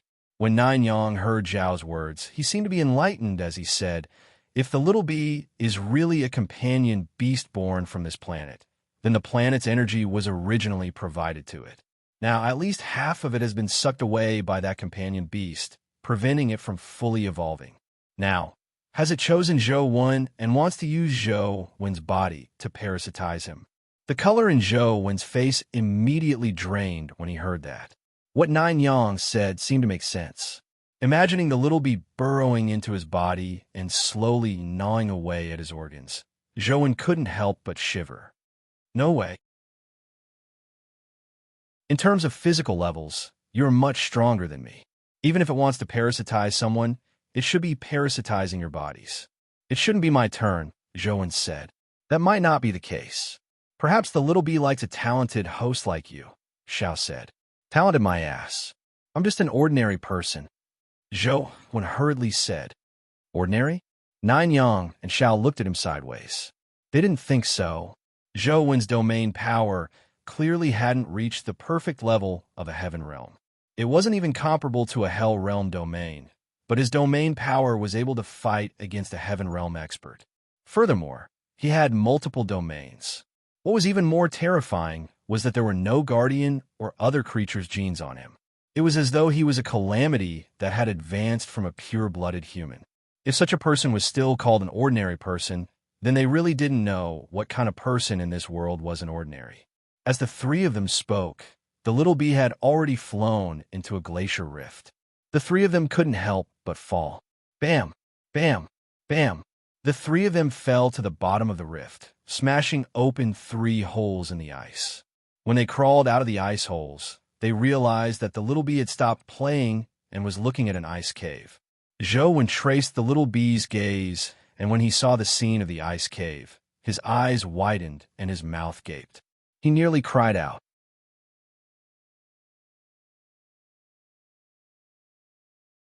Chapter 1655. Tsukuyami isn't dead. Zhou was pleasantly surprised when he saw Tsukuyami sitting cross-legged in the ice cave. Tsukuyami had been unable to move previously, and she had been affected by the battle. Zhou originally believed that she had likely suffered a mishap. He didn't expect to see Tsukuyami again. Although her situation didn't look good, she was still alive. It was fine as long as she was alive. Tsukuyami sat cross-legged in the ice cave, circulating the power of moonlight as though she was healing her injuries. There were no visible injuries on her body. It was likely that she had been disturbed during her evolution and suffered internal injuries. Why is Little Bee looking for Tsukuyami? Could it be that you want to wipe us out? As Zhou mind raced, he couldn't care less as he warned Tsukuyami loudly. However, Zhou voice didn't reach the ice cave at all. This was because the bee had started blowing the swana again. The sound of the swana drowned out Zhou voice.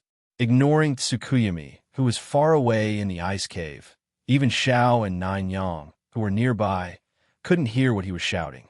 The moment the swana sounded, the trio's bodies were controlled once again. No matter how they struggled, they couldn't escape the swana's control. Even the heaven-opening scripture of the highest elder ensured you were useless. Truth listeners' evil warding didn't have any effect, making Zhou unsure which power the swana sound belonged to. Zhou couldn't help but walk towards the bee, but he soon realized that something was amiss. He was controlled by the voice to walk toward where Little Bee was, but Xiao and Nine Yang did not walk over with him. They were still standing where they were.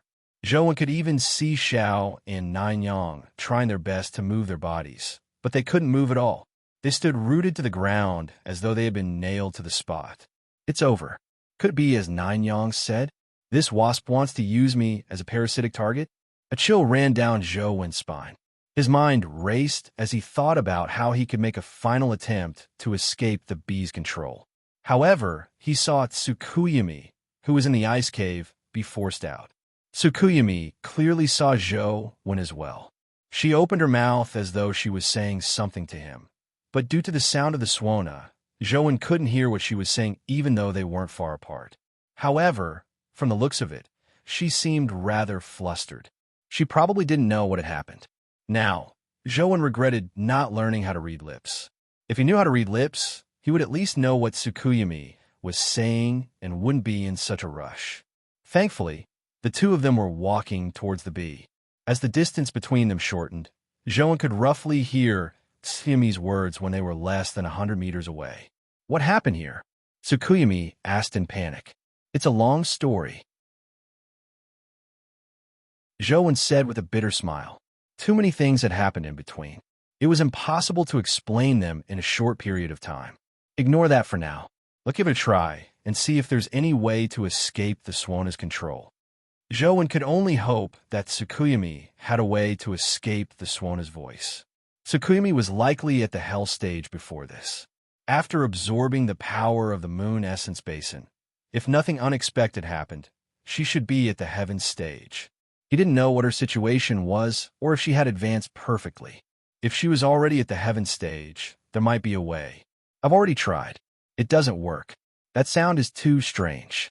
I can't affect it with the powers of the sound element.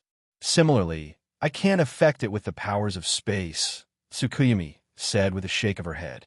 As the two of them spoke, they were less than 50 meters away from each other. Furthermore, they were still approaching. Between them was the bee that was playing the Swana. Even you can't do anything about it.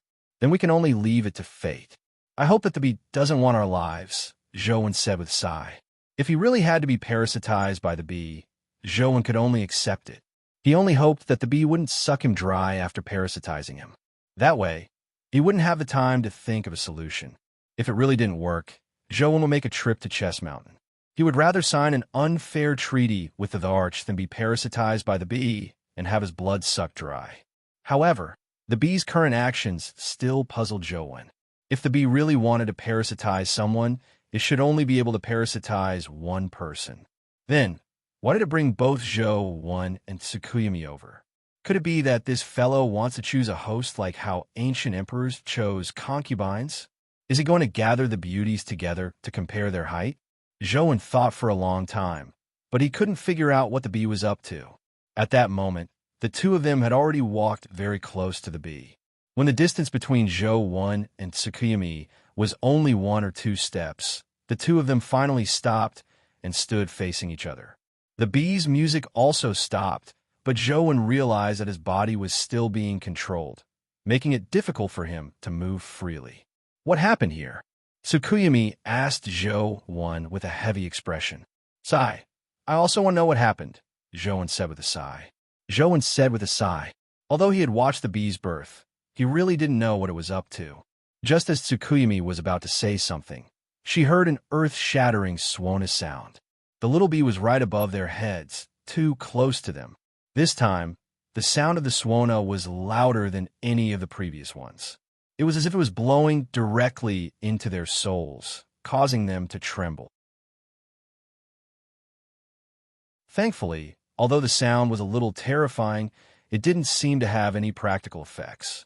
Apart from being unable to move, nothing else happened to their bodies. Just as Zhouwen was guessing what the bee's blow meant, he suddenly felt something amiss. Something automatically flew out of the chaos bead. Zhouwen was immediately alarmed. One had to know that the chaos space in the chaos bead was equivalent to another space-time. Unless Zhouwen opened the chaos bead himself, the things inside shouldn't be affected by the outside world. Now that something had flown out, it was clearly affected by the Swana's sound. This made Zhouwen even more alarmed at the Swana's power. Zhouwen took a careful look and saw that the thing that flew out of the chaos bead was a token. It was the Heavenly Happiness token that Emperor of Shang had given him. The Heavenly Happiness token was actually a palm-sized stone token. There was a red word happiness on it. At that moment, the Heavenly Happiness token was floating between Zhouwen and Tsukuyumi. The word happiness on the originally ordinary stone token shimmered with a strange luster.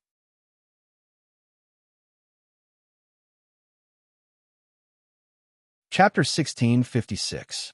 The sudden appearance of the Heavenly Joy token made Zhouwen immediately realize something. When Emperor of Shang gave him the Heavenly Joy token, he didn't say anything. He even gave it very casually, as though the Heavenly Joy token was an insignificant item.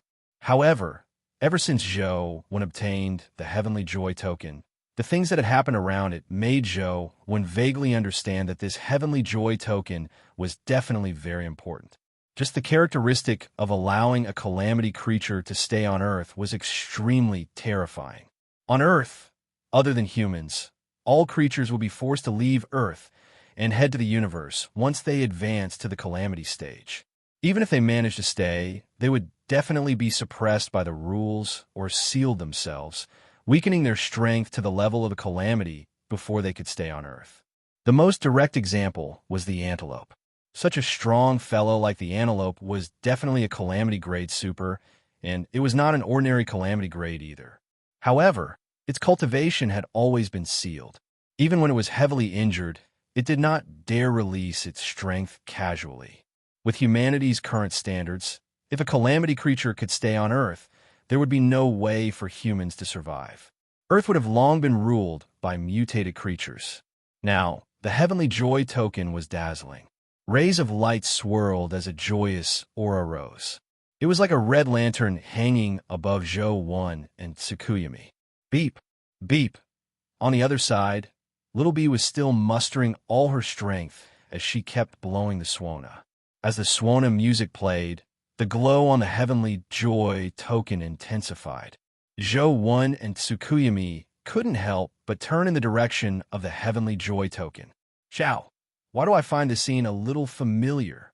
Nine Yang, who was standing by the side as punishment, said with a frown when he saw the scene in front of him. Xiao said with a strange expression, "If I'm not wrong, what they're doing now looks like a custom from ancient times." When Nine Yang heard Xiao say that, his eyes lit up. Yes, that's right. It's a custom. What's that custom called again? This was because many traditional customs were already extinct in the Federation, much less Nine Yang, who was born in the Holy Land. He had only occasionally read some historical information, so he didn't have a deep impression of it. He couldn't recall it for a moment. Bow to the heavens and earth, Xiao continued. It's an ancient wedding in the East District. That's right. When I was reading the information in the past, I happened to see it. The music seems to be very similar to the music played by the bee. How should I put it?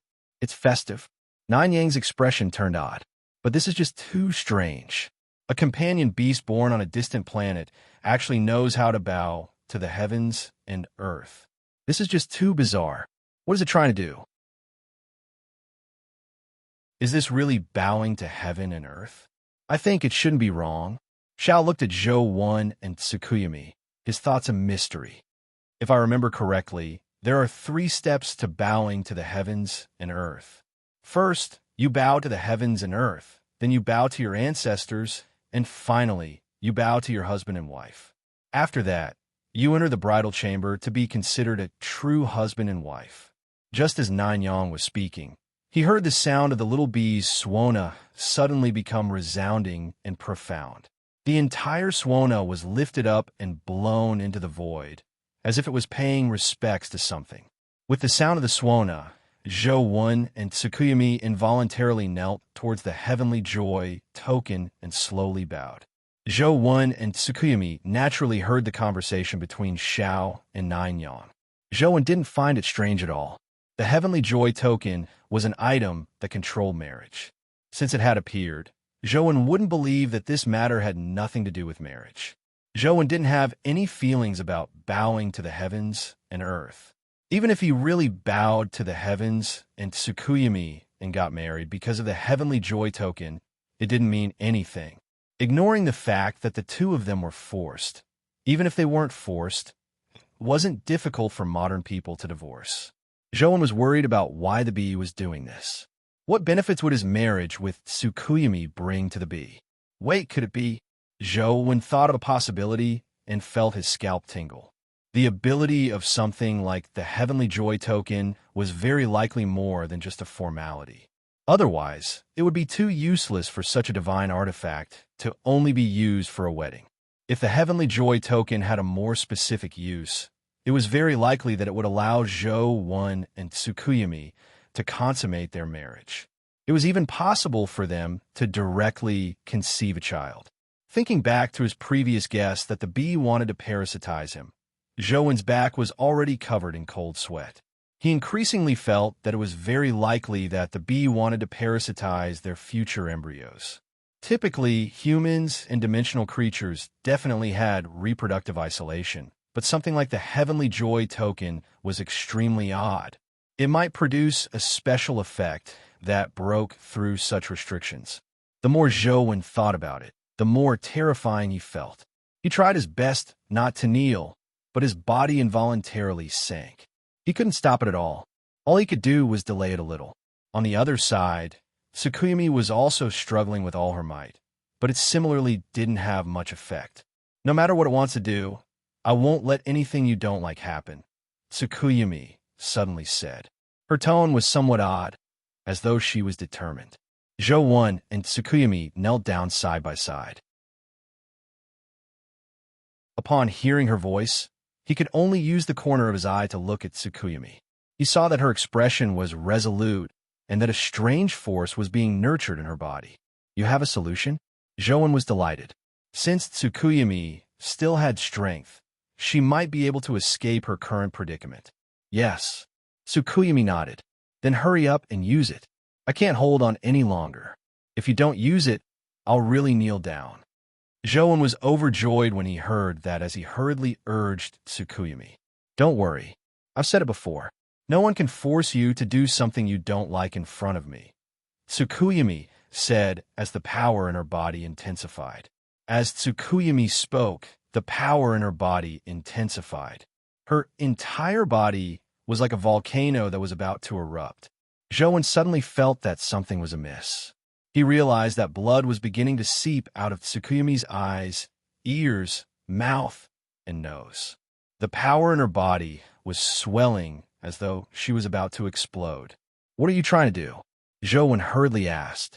The heavenly joy token can forcefully facilitate marriage, but marriage is ultimately a matter between two people. As long as one of them dies, the heavenly joy token will naturally be useless. Tsukuyumi said. You want to self-destruct. Quick, stop. Joan immediately shouted. The power in Tsukuyumi's body didn't show any signs of stopping. Instead, it swelled even more. It was as though moonlight seeped out of Tsukuyumi's skin, making her body as translucent as crystal jade. The energy in her surged as though she would immediately explode. I've said it before. As long as I'm around, no one can force you to do anything you don't like. Tsukuyumi's eyes were resolute, but a smile appeared on her face. She slowly said, That's all I can do for you. Take care.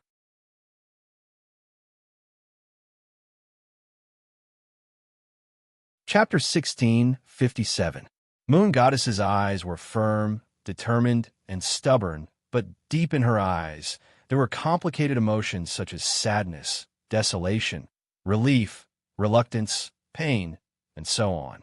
Even a person with a heart of stone would probably melt when they saw Moon Goddess's eyes. They would be shocked and touched by her sincere emotions, feeling pity for her. Furthermore, Joan was only a little slow, not a true heart of stone. Tsukuyumi, stop. I've never said that I'm unwilling. Quickly stop. Joan couldn't help but shout as his emotions stirred. However, Tsukuyumi didn't stop. She smiled bitterly and said, There's no need for you to force yourself. I've said it before. No one can force you to do something you don't want to do. That naturally includes me. I don't need pity, much less sympathy. Seeing that Tsukuyumi was on the verge of self-destructing, Joan didn't have the time to persuade her. Therefore, he roared, Stop when I tell you to. Cut the crap. Don't I know what I want to do? If I let you live, live for me. If I don't let you die, you aren't allowed to die. From now on, do whatever I say. Tsukuyumi stared blankly as her eyes gradually softened. The energy fluctuations on her body finally stopped expanding, but they didn't subside either. Do you know what it means if we continue kneeling? It's not a simple ceremony. We will become real husband and wife. Are you really willing? Tsukuyumi looked at Joan and asked in disbelief. Of course I'm willing. If I wasn't willing, I wouldn't have let you live, Joan said with a sigh. Although it was good that he could preserve Tsukuyumi's life, it was hard to predict what the bee would do to them next. If it was really as he thought, that the bee's target was his and Tsukuyumi's offspring embryo, it would be really troublesome. All right, I'll listen to you. If you don't let me die, I won't die. Tsukuyumi's face flushed red as she said affectionately. At this moment, the two of them couldn't hold on any longer. Joan's knees were about to touch the ground. They were only a sheet of paper away from the ground. Joan had already resigned himself to his fate. He gave up resisting and took things one step at a time to see what the bee was up to. However, just as Joan gave up resisting and his knee was about to touch the ground, a force erupted from his body, causing Joan's knee that was about to touch the ground to bounce up. He immediately stood up straight. Scram! A voice sounded from Joan's body. It sounded like the voice came from his mouth, but his mouth didn't move at all. Moreover, the voice wasn't a man's, but a woman's. As soon as he said that, Little Bee, who was playing the Swana, was sent flying as if it had been electrocuted. It lost its grip on the Swana and dropped it. The dazzling Heavenly Joy medallion also lost all of its luster and fell from the sky, returning to its original stone appearance. Before Zhou could react, he saw a shadow flash out of his body. It was none other than demonic neonate rushing out of his body. She caught the Suona in midair and held it by her mouth. She puffed up her cheeks and blew hard at the bee. The high-pitched sound of the Suona went straight into their souls, making everyone's heads buzz. It felt like their souls were about to be blown out of their bodies. The bee was the first to bear the brunt of the blow. It was dizzy as its body constantly spun in midair. It looked like it was in a daze. Perhaps it was because Zhou was demonic neonate's owner, or perhaps demonic neonate had deliberately not allowed the Suona's sound to affect Zhou. But regardless of the reason, Zhou wasn't affected. Without any hesitation, Zhou used the Demon Dragon King armor and borrowed the powers of the 8 companion beasts. Then he injected all his strength into the golden WYRM scissors and sheared at the dizzy bee. Although the bee was very powerful, it was ultimately at the Heaven Realm stage. It hadn't reached the Apocalypse stage. Furthermore, it was affected by the Suona's sound and was no longer able to fight the golden WYRM scissors. Furthermore, the reason why it was so strong was because of the Suona. Without it, the bee was at most about the same as the companion beast from before. It might even be inferior.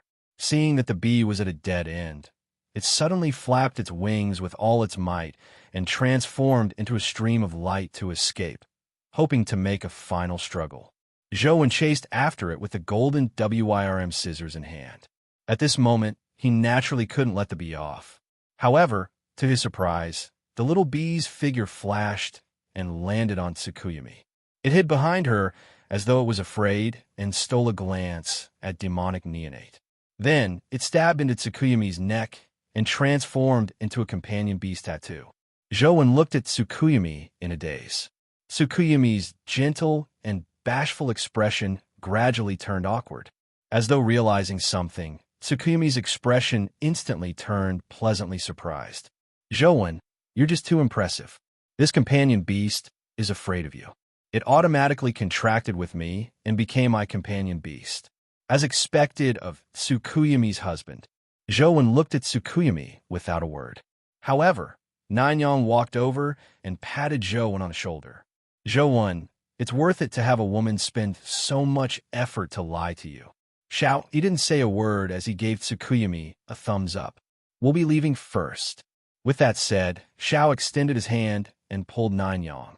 The two of them immediately vanished into the void, leaving only Zhou and Tsukuyumi on the dilapidated planet. Zhou now understood why a smart woman like Tsukuyumi would choose such a dangerous planet as her residence, and even choose to absorb the lunar essence basin here.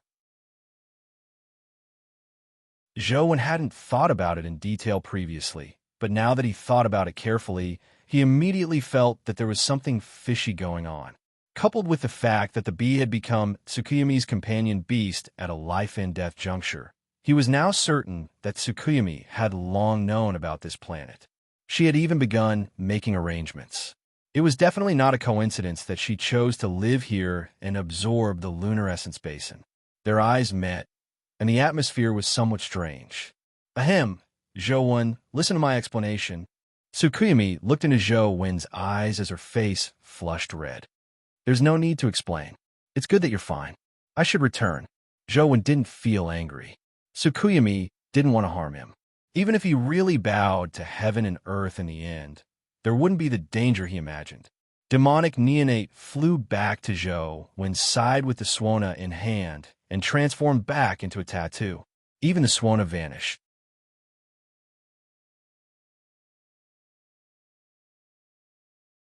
Chapter 1658. I was so close to succeeding. How infuriating. After Tsurumi watched Zhou teleport away, she clenched her fists in anger, but she didn't know how to vent her frustration. What's the power that repelled the parasite wasps and the life and death Suona? I seem to have heard a voice that doesn't belong to Zhou. Could it be that there's a terrifying existence hiding in Zhou's body? After calming down a little, the puzzlement in Tsukuyumi's heart intensified. Thoughts constantly flashed through her mind. Why is that terrifying existence hiding in Zhou Wen's body? What's a relationship with Zhou Wen? Will it harm Zhou Wen? No, I have to think a way to figure it out. However, on second thought, she couldn't return to Earth now. Furthermore, Zhou Wen definitely didn't trust her because of what had just happened. It would probably be difficult to resolve the problem if she went to Zhou Wen now. From the looks of it, I have to think of another solution. Tsukuyami narrowed her eyes in thought. It was unknown what she was plotting. Zhou Wen wasn't as Tsukuyami imagined. He was already a little used to Tsukuyami's style of doing things. Even though he had been deceived, he didn't feel surprised. He even felt that it was only natural. He didn't feel angry at all. Of course, this didn't mean that Zhou Wen had been fooled silly. It was just that Zhou Wen knew very well that no matter how Tsukuyami lied to him, she wouldn't really hurt him. After teleporting back to Earth, Zhou Wen returned to Guide City. As there was a certain deviation in the interstellar teleportation, Zhou Wen appeared near the ancient city. Just as he was about to return to the base, he suddenly sensed something. He turned his head to look in the direction of the city lake and saw a white-robed man standing by the lake. He had white hair and dragon horns. A gentle breeze blew over from the lake, causing his clothes to flutter. It was as though he would fly away with the wind at any moment. Teacher, Zhou Wen's body trembled. Although he only saw the back, he immediately recognized who it was. Little one. The white-robed man turned around and smiled at Zhou Wen. It was none other than Wang Mingyuan. Teacher, why are you here? Zhou Wen was pleasantly surprised. He was happy that he could see Wang Mingyuan again, but he was also shocked that he could see Wang Mingyuan again. With Wang Mingyuan's current identity, he definitely wouldn't casually return to Earth, much less have a chat with him over tea. Zhou Wen stood there, unsure if he should run to Wang Mingyuan. He stood there in a daze. You've grown up. Wang Mingyuan smiled and turned around again. With his back facing Zhou Wen, he looked at the ancient city shrouded in fog and said, when you were young, there were many things you could avoid. You could choose not, because there was someone standing at a high place to shelter you from the wind and rain. But as you gradually grow up, the person who protects you from the wind and rain will no longer be as tall as you are. He can no longer protect you in a world without a choice. It's time for you to make a choice. Teacher, what do you want me to choose? Zhou Wen looked at Wang Mingyuan and ultimately didn't walk over. The seal on Earth is getting weaker and weaker. It won't be long before all the dimensional zones will be broken, Wang Mingyuan said. I know. Zhou Wen nodded with a heavy expression. Recently, more and more dimensional zones have been breaking through. It probably wouldn't take long for them to break through completely. When all dimensional zones are broken, it will be the time when Earth's companion beasts are born. Wang Mingyuan's words immediately made Zhou Wen's body tremble. So fast, Zhou Wen was alarmed. According to the current situation, it would probably take a year or two for the dimensional zones to be completely broken. If Earth's companion beasts were to be born, wouldn't Earth be doomed? Perhaps it's faster than you imagine. Wang Mingyuan smiled and said, and this isn't the worst. What could be worse than this? Zhou Wen felt that his young heart couldn't withstand such a blow. Earth's destruction wasn't the worst situation. He really didn't know what could be worse. When that happens, the entire universe's suppression on the dimensional zones will be removed. In fact, the suppression of the universe's laws on the dimensional zones has already begun to weaken, Wang Mingyuan said slowly. Towards the end, the smile on his face completely vanished. Are you sure? Zhou Wen asked in horror. He knew very well how terrifying such a situation would be. The reason why humans could survive, or rather, why the entire universe Earth resided and could maintain a relatively peaceful state, was because of the suppression of the universe's laws on the dimensional zones. Without the suppression of these laws, all the creatures in the universe would face a huge disaster, much less humans. Wang Mingyuan didn't answer Zhou Wen as he continued, this is a disaster, but it's also an opportunity. What opportunity? Zhou Wen didn't understand. If the dimensional zones really invaded, what chance did humans have? No one has found Earth's companion beasts, nor does anyone know which dimensional zone on Earth can decide the ownership of Earth's companion beasts. Even if the top experts of the dimension descend, They wouldn't dare easily invade Earth. They still need humans as their spokesperson to vie for Earth's companion beasts. Is there a need?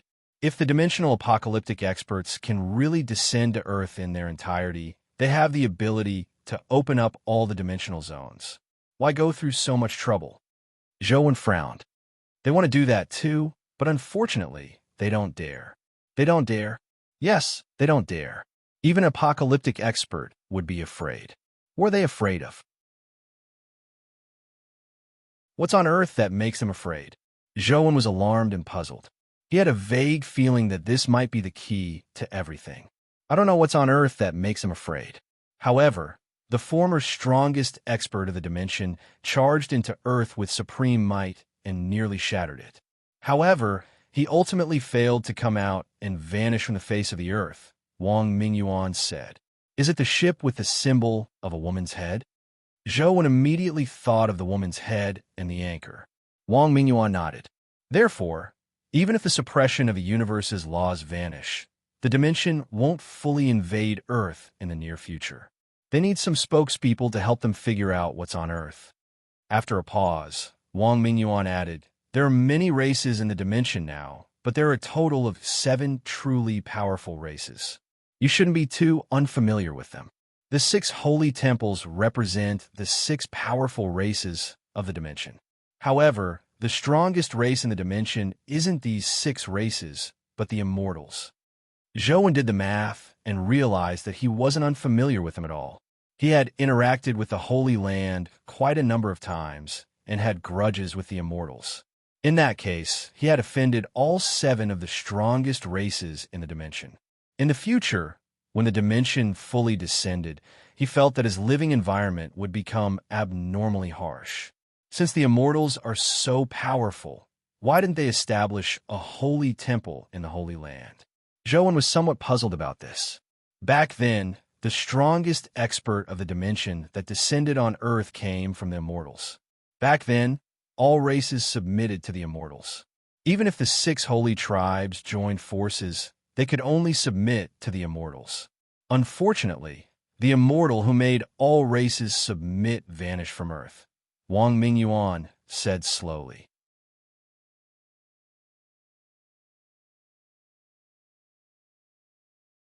Chapter 1659. Zhou's hair stood on end when he heard that. Such a powerful existence had actually vanished from Earth. It was no wonder the terrifying existences of the dimension were so wary of Earth. After the immortals suffered that heavy blow, the 6 sacred clans rose and became the rulers of the dimension. Even so, the 6 races needed to join forces to suppress the heavily injured immortals. After so many years, even if the 6 sacred clans joined forces, it would be difficult for them to completely suppress the current immortals. The chances of them ruling the world again are very high. Wang Mingyuan paused for a moment before continuing.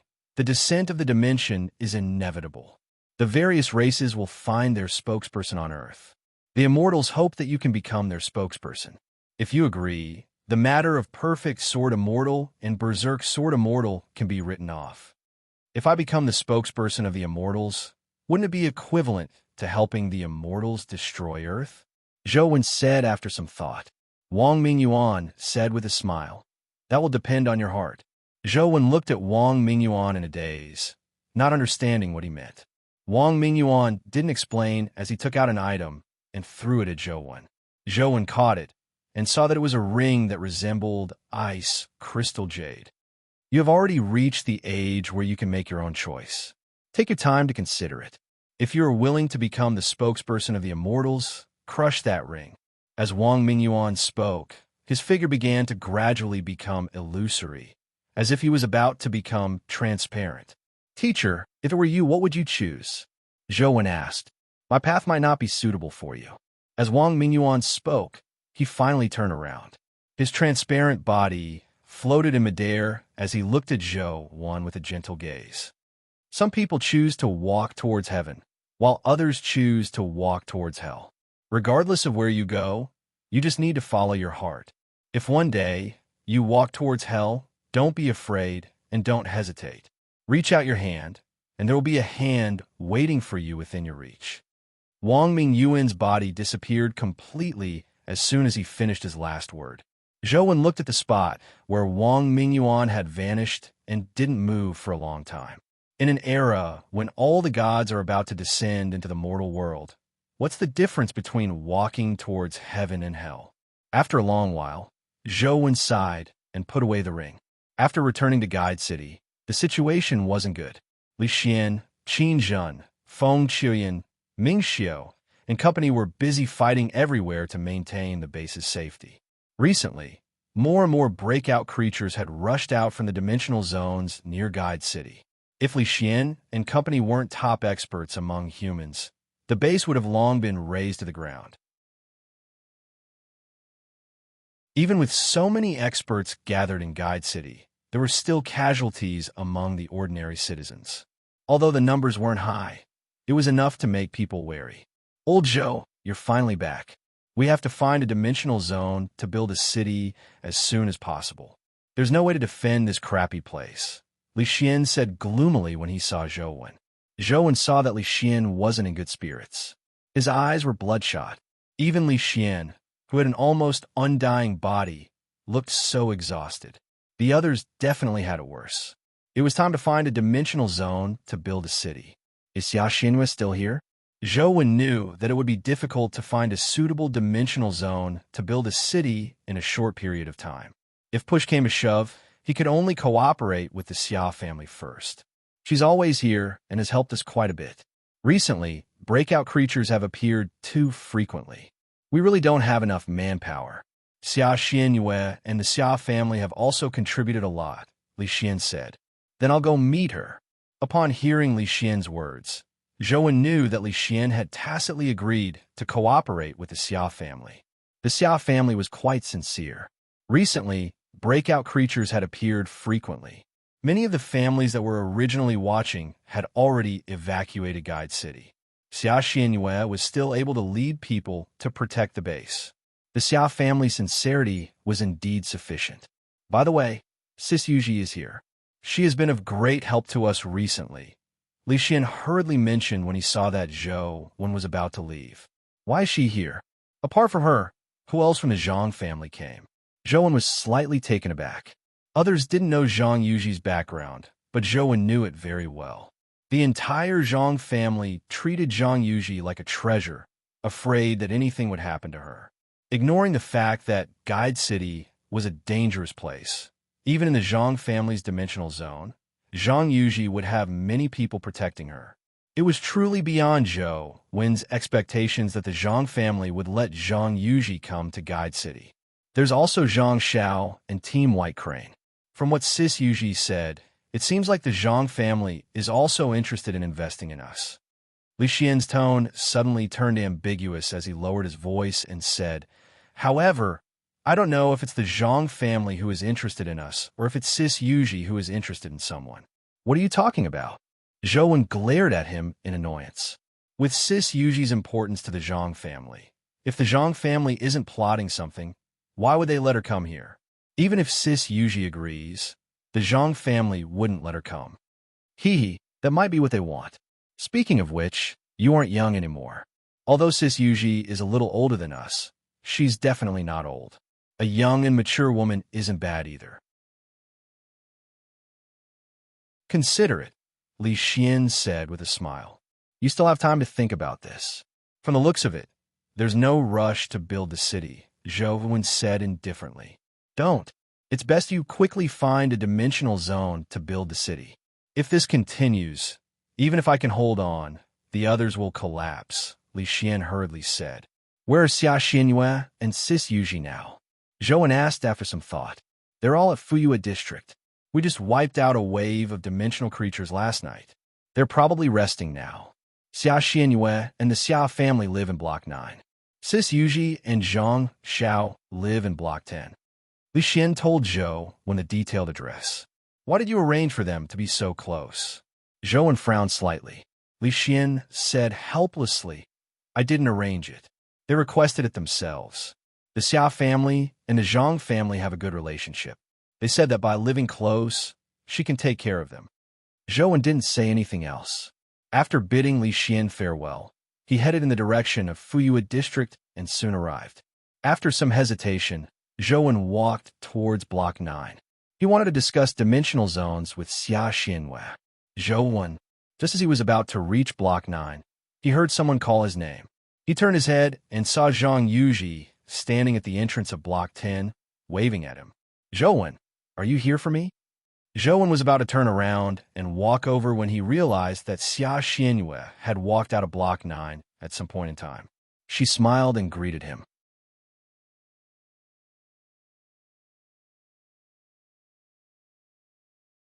Chapter 1660. Zhou looked at Xia Xianwei before looking at Zhang Yuji. After some thought, he said, "Time is of the essence. Let's have a chat." Zhou called the two of them over and didn't enter the building.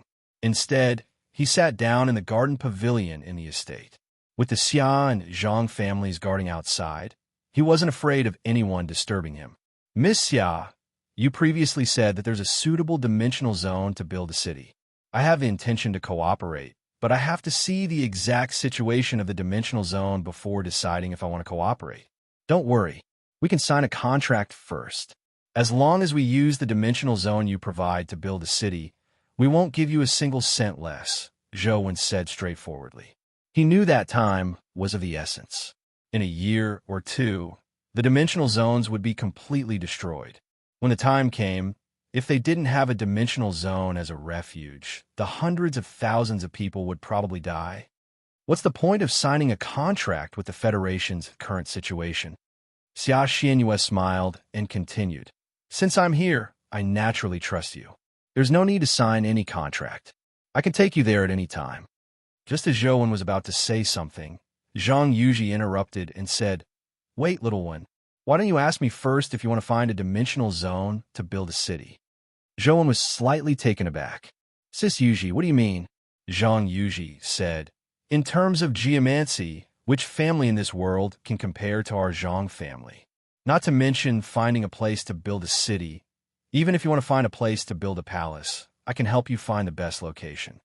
Zhang Yuji's words sounded impressive, but on second thought, Zhou realized that it made sense. The Zhang family did this. It was a difficult problem for Zhou and company, but they might really be able to solve it easily. When Xia Xianwei heard Zhang Yuji say that, she curled her lips and said, "I admit that your Zhang family's geomancy is indeed unparalleled in this world. Finding a cemetery is indeed the best choice, but it's hard to say when it comes to finding a dimensional zone. Zhou, you have to think carefully. Don't use the lives of hundreds of thousands of people to verify their knowledge." What Xia Xianwei said makes sense. Even if geomancy can really deduce where there are dimensional zones, how can I deduce if that dimensional zone is suitable for building a city? Zhou thought. Zhang Yuji didn't flare up when she heard that. She continued saying indifferently, "Little one, I'll take you to take a look first. See for yourself if it's suitable." "Sis, what conditions does the Zhang family have?" Zhou knew the principle of settling accounts clearly between brothers. Furthermore, Zhang Yuji wasn't just representing herself. She had the Zhang family's interests backing her. "What conditions?" "This is my gift to you." Zhang Yuji smiled and said, "I am me, and the Zhang family is the Zhang family. You've helped me so much in the past. Can I give you a home? Whether or not you will cooperate with the Zhang family in the future, it has nothing to do with this matter, and I don't want you to cooperate with the Zhang family." Zhang Yuji's last sentence stunned Xia Xianwei and Zhou. The first half of the sentence was easy to understand. Be it Zhang Yuji's true thoughts or her desire to befriend Zhou, those words made sense. However, her last sentence didn't make sense. As a member of the Zhang family, it was difficult to understand why Zhang Yuji didn't wish for Zhou to cooperate with the Zhang family. Zhou originally wanted to ask why, but he held back. There were too many people here. If Zhang Yuji's answer was rather private, it wouldn't be good to ask. Zhou planned on asking her in private later. However, Xia Xianwei suddenly thought of something. She glanced at Zhang Yuji and said meaningfully to Zhou, Zhou, the dimensional zone I plan on recommending to you is Dichio. I can guarantee that our Xia family discovered that dimensional zone first. It's not like some people who rely on their well-informed connections to do shady deals. Clearly, Xia Xianyue suspected that the Zhang family had stolen the Xia family's intelligence and wanted to use the same dimensional zone to cooperate with Zhou. She didn't believe a single word Zhang Yuji had said. After all, there were so many strange dimensional zones in Guide City. How could it be so easy to find another dimensional zone that was suitable for building a city? The possibility of it being the same dimensional zone was very high. Regardless of whether the Zhang family had stolen the intelligence from the Xia family, Xia Xianyue had mentioned it first. If it was really the same dimensional zone, the Zhang family wouldn't be in a position to continue vying for it. Zhou wasn't unfamiliar with the name Diqiu. Legend had it that Emperor Ku of the 3 sovereigns and 5 emperors was buried there. Everyone believed that there should be a dimensional zone there, but no one had found one. Ignoring the fact that it was suitable for building a city, it was already very rare for the Xia family to be able to find the Diqiu dimensional zone.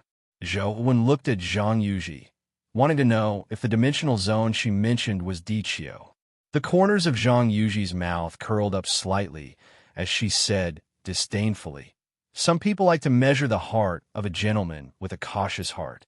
Our Zhang family naturally knows about a dimensional zone like Diqiu, but it's a tomb after all. Even if it's Emperor Ku's tomb, it can't change the fact that it's a tomb. That's a place for the dead. How can I let little one build a city in such a place? Wouldn't that be building a city of the dead?" "Oh, then I'd like to hear where the dimensional zone your Zhang family chose is," Xia Xianyue said as she stared at Zhang Yuji. "Anyway, it's not Diqiu. As for where it is, it has nothing to do with your Xia family." As Zhang Yuji spoke, she held Zhou Wen's hand and stood up. "Let's go. I'll take you to see that dimensional zone now. As for Diqiu, it's fine even if we don't go.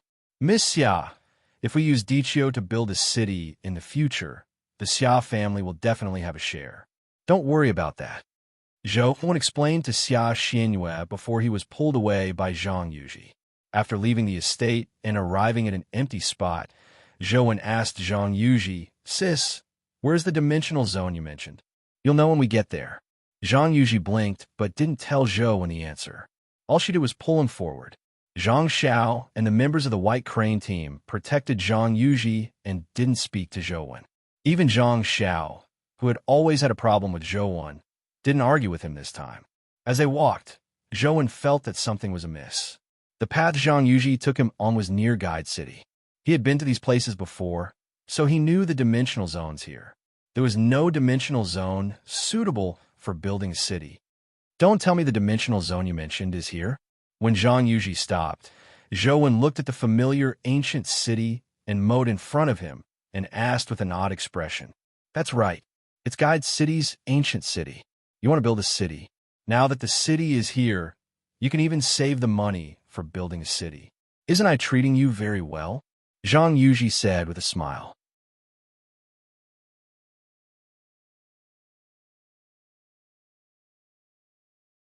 Chapter 1661. "Sis, are you joking?" Zhou Wen's face darkened. Others might not know, but he knew very well what kind of terrifying existence there was in the ancient city. Even though Zhou Wen could already fight Heaven Realm creatures, he still didn't dare enter the ancient city easily. Before he met the 3 conditions mentioned by the humanoid creature, Zhou Wen wasn't willing to take the risk of entering the ancient city again. Zhang Yuji said in all seriousness, "Of course I'm not joking. There's indeed an extremely terrifying existence in the ancient city. The various factions have actually been trying to probe the situation in the ancient city, but basically none of the people who entered came out alive. They don't know much about the situation inside. My family was lucky enough to know some of the situation inside. Since you know this, you should know that the ancient city can't be used as a human city." Zhou Wen looked at Zhang Yuji in puzzlement, unsure why she would make such a suggestion. "Others might not know, but have you forgotten what abilities I have?" Zhang Yuji said to Zhou Wen. "It's not good for you to use that ability, right?" Zhou Wen knew what abilities Zhang Yuji had, but Zhang Yuji wasn't willing to use them herself. Therefore, he had never thought of getting Zhang Yuji to use them to help him. "It's obviously not good if I kill my friends, But as long as I don't hurt my friends, there's naturally nothing wrong, Zhang Yuji said with a blink. How can we build a city without killing that creature? Zhou Wen couldn't figure out how he could occupy the ancient city without killing it. As long as I'm here, the terrifying creature in the city will always be my friend. My friend naturally won't harm my friend. Then, can't we build a city? Zhang Yuji said with a smile. You can't stay here forever, right? Zhou Wen looked at Zhang Yuji in a daze and said after a while, Why not? I came here to seek refuge with you. I won't return to Mount Dragon Tiger in the future. You will not take me in, right? Zhang Yuji looked very serious and didn't seem to be joking at all. Even if you're willing, the Zhang family won't let you stay here forever, right? Zhou Wen didn't believe that the Zhang family would let Zhang Yuji stay outside. She was the Zhang family's supreme treasure. Why not? This is the family's decision. I will stay here in the future. I don't need to go back. I don't need to care about the Zhang family anymore. Zhang Yuji said. However, Zhou Wen still had his worries. Even if the Zhang family was willing to let Zhang Yuji stay, what if the Zhang family made Zhang Yuji leave in the future?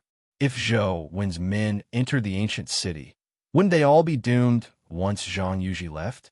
Even if Zhang Yuji didn't leave, the Zhang family could use this as a threat. Then, wouldn't Zhou Wen be restrained by the Zhang family? No matter how Zhou Wen thought about it, he felt that the ancient city wasn't good. However, Zhang Yuji had already pulled him towards the ancient city's entrance. As they walked, she said, I know what you're worried about. If you're willing to take me in, I'll be a part of Guide City in the future. I naturally won't abandon Guide City. Without your approval, I definitely won't leave the ancient city. Even if I wanted to leave, I'm afraid I'm already homeless. What do you mean? Zhou Wen was alarmed as he imagined that something had happened to the Zhang family. Brother Chunqiu wants me to tell you that after I enter Guide City, I can no longer treat myself as a member of the Zhang family. Zhang Yuji's expression darkened. Why? Zhou Wen didn't understand why the Zhang family was willing to release Zhang Yuji. To the Zhang family, Zhang Yuji was their most precious asset. He really couldn't figure out why the Zhang family would hand over their most precious asset to an outsider. Brother Chunqiu said that the dimensional zones on Earth will soon be breached on a large scale. It's only going to happen in a year or two. He doesn't know how long the Zhang family can hold out, so he got me here to leave a way out for the Zhang family. If one day Mount Dragon Tiger can't hold out any longer, the Zhang family will still have a place to stay with me here. Zhang Yuji recounted what Zhang Chunqiu had said without hiding anything. How does Zhang Chunqiu know that I can definitely hold out? The environment here isn't much better than Mount Dragon Tiger. Zhou Wen was taken aback when he heard that. There were many myths and legends in Guide City. There were countless immortals from all walks of life. If all the dimensional zones were breached, Zhou Wen wasn't completely confident that he could hold out. However, the Zhang family had actually deduced that all the dimensional zones on Earth were about to be breached. The timing was similar to what Wang Mingyuan had said. They were indeed capable. Brother Chunqiu said that if there's one last human city on Earth, it will definitely be yours, Zhang Yuji said in all seriousness, mimicking Zhang Chunqiu's tone. I never expected Zhang Chunqiu to think so highly of me. Zhou Wen couldn't help but smile bitterly. Stay here and wait for me. I'll go in with Zhou Wen. Zhang Yuji got Zhang Xiao and the White Crane team to stay outside the ancient city's entrance while she pulled Zhou Wen into the ancient city. Now, the ancient city's interior had expanded to an extremely grand scale. There were pavilions and palaces, making it look like a huge ancient capital. It was completely different from the original small city. Even Zhou Wen, who was born here, couldn't recognize this place. Furthermore, the situation in the ancient city was somewhat strange. There was no sound in the huge ancient city. It was so quiet that one could hear a pin drop. There were many dimensional creatures in the moat outside the city, but there wasn't a single one in the city. The silence was a little terrifying. Is that ability of yours really effective on all dimensional creatures? Will dimensional creatures that are too high-level be immune to your ability? Zhou Wen turned to look at Zhang Yuji uneasily. This humanoid creature wasn't an ordinary dimensional creature. If Zhang Yuji's ability was useless, wouldn't that be sending her to her death? I'm not sure if my ability will be immune to high-level dimensional creatures, but up to now, there hasn't been such a situation. Even calamity creatures are no exception. Zhang Yuji was very confident in her abilities. Clearly, she had never failed. Zhou was about to say something when his gaze suddenly focused. He saw a figure slowly walking over from the central street of the ancient city. The figure had his head lowered, and his long gray hair was disheveled, almost covering his entire face. His hands seemed to be hanging by his side subconsciously. As he walked, they seemed to be broken as they swayed with his body. He didn't look like he was walking fast as he swayed, but despite walking from the end of the street, he was almost in front of them in a few steps. Has he completely lost himself? Zhou stared at the humanoid creature. He could no longer sense the human-like aura from before. Now, he was a pure dimensional creature no matter how he looked at it.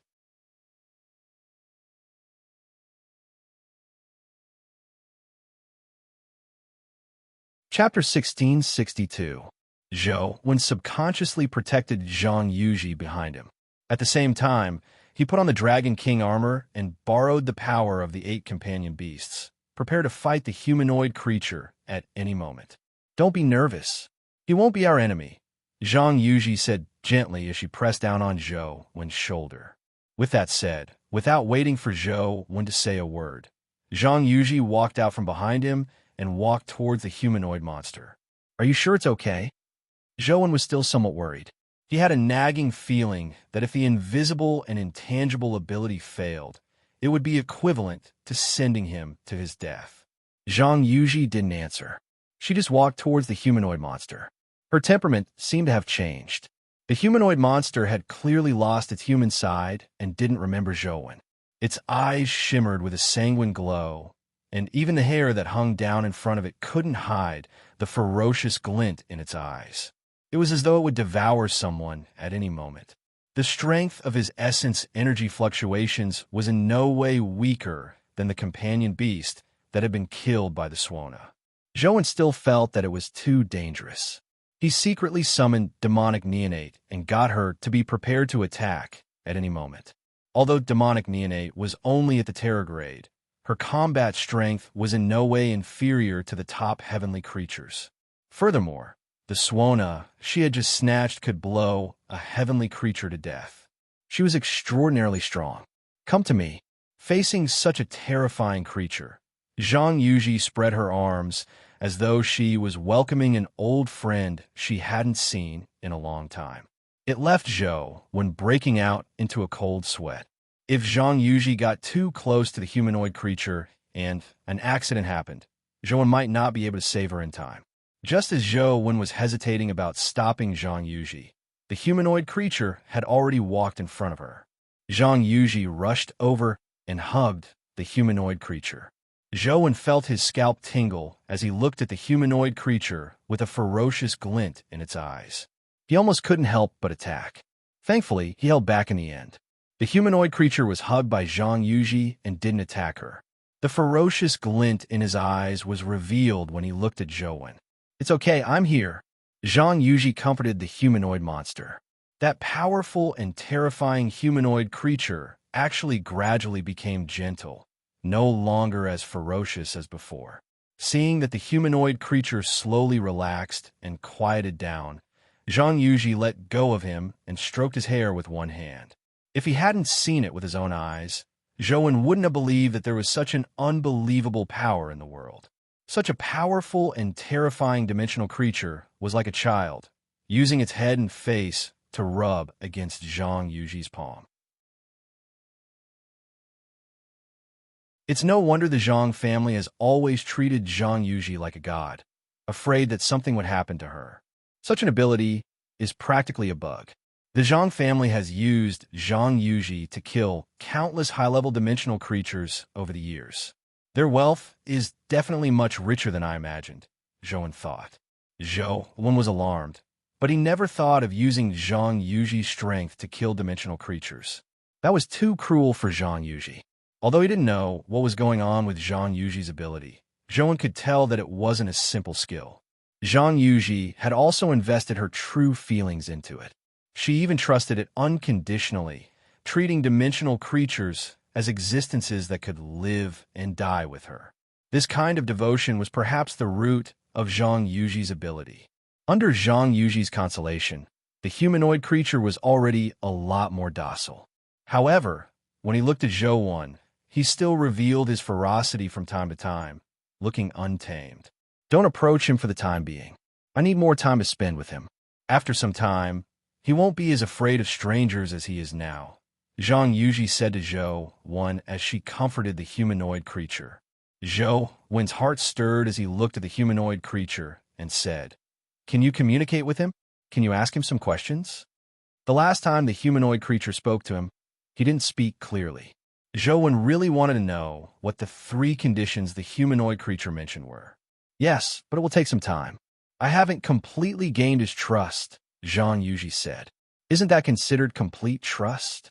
Zhou saw that Zhang Yuji could already touch the humanoid monster's head. If she wanted to harm the humanoid creature, she could attack his vital spots at any time. It's not that simple. His willpower is very strong. I estimate it will take at least 10 days to half a month to make him completely trust me. When the time comes, ask whatever you want to ask, Zhang Yuji said. There's no rush. I'll look around the city first to see if there are any other dimensional creatures. I also want to see if this place is really suitable for humans to live in. Zhang Yuji was nurturing her relationship with the humanoid creature, so it was useless for Zhou to stay here. Therefore, he circled the ancient city. The space inside the ancient city was extremely huge. There were palatial buildings everywhere, but there wasn't a single dimensional creature in such a huge city. In the past, there were skeleton soldiers and skeleton generals in the city, but now there was nothing. The entire city was empty. Even the interior of the buildings was empty. If nothing went wrong, this place was indeed very suitable for living. Even the houses were ready-made. One could live in them after moving in.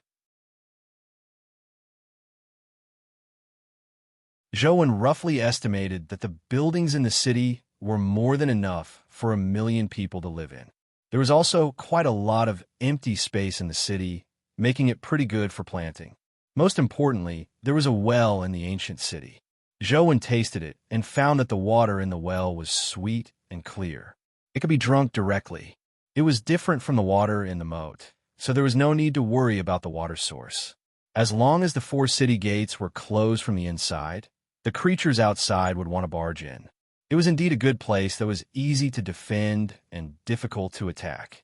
Of course, this place wasn't completely flawless. From the looks of it, there were no dimensional creatures in the city.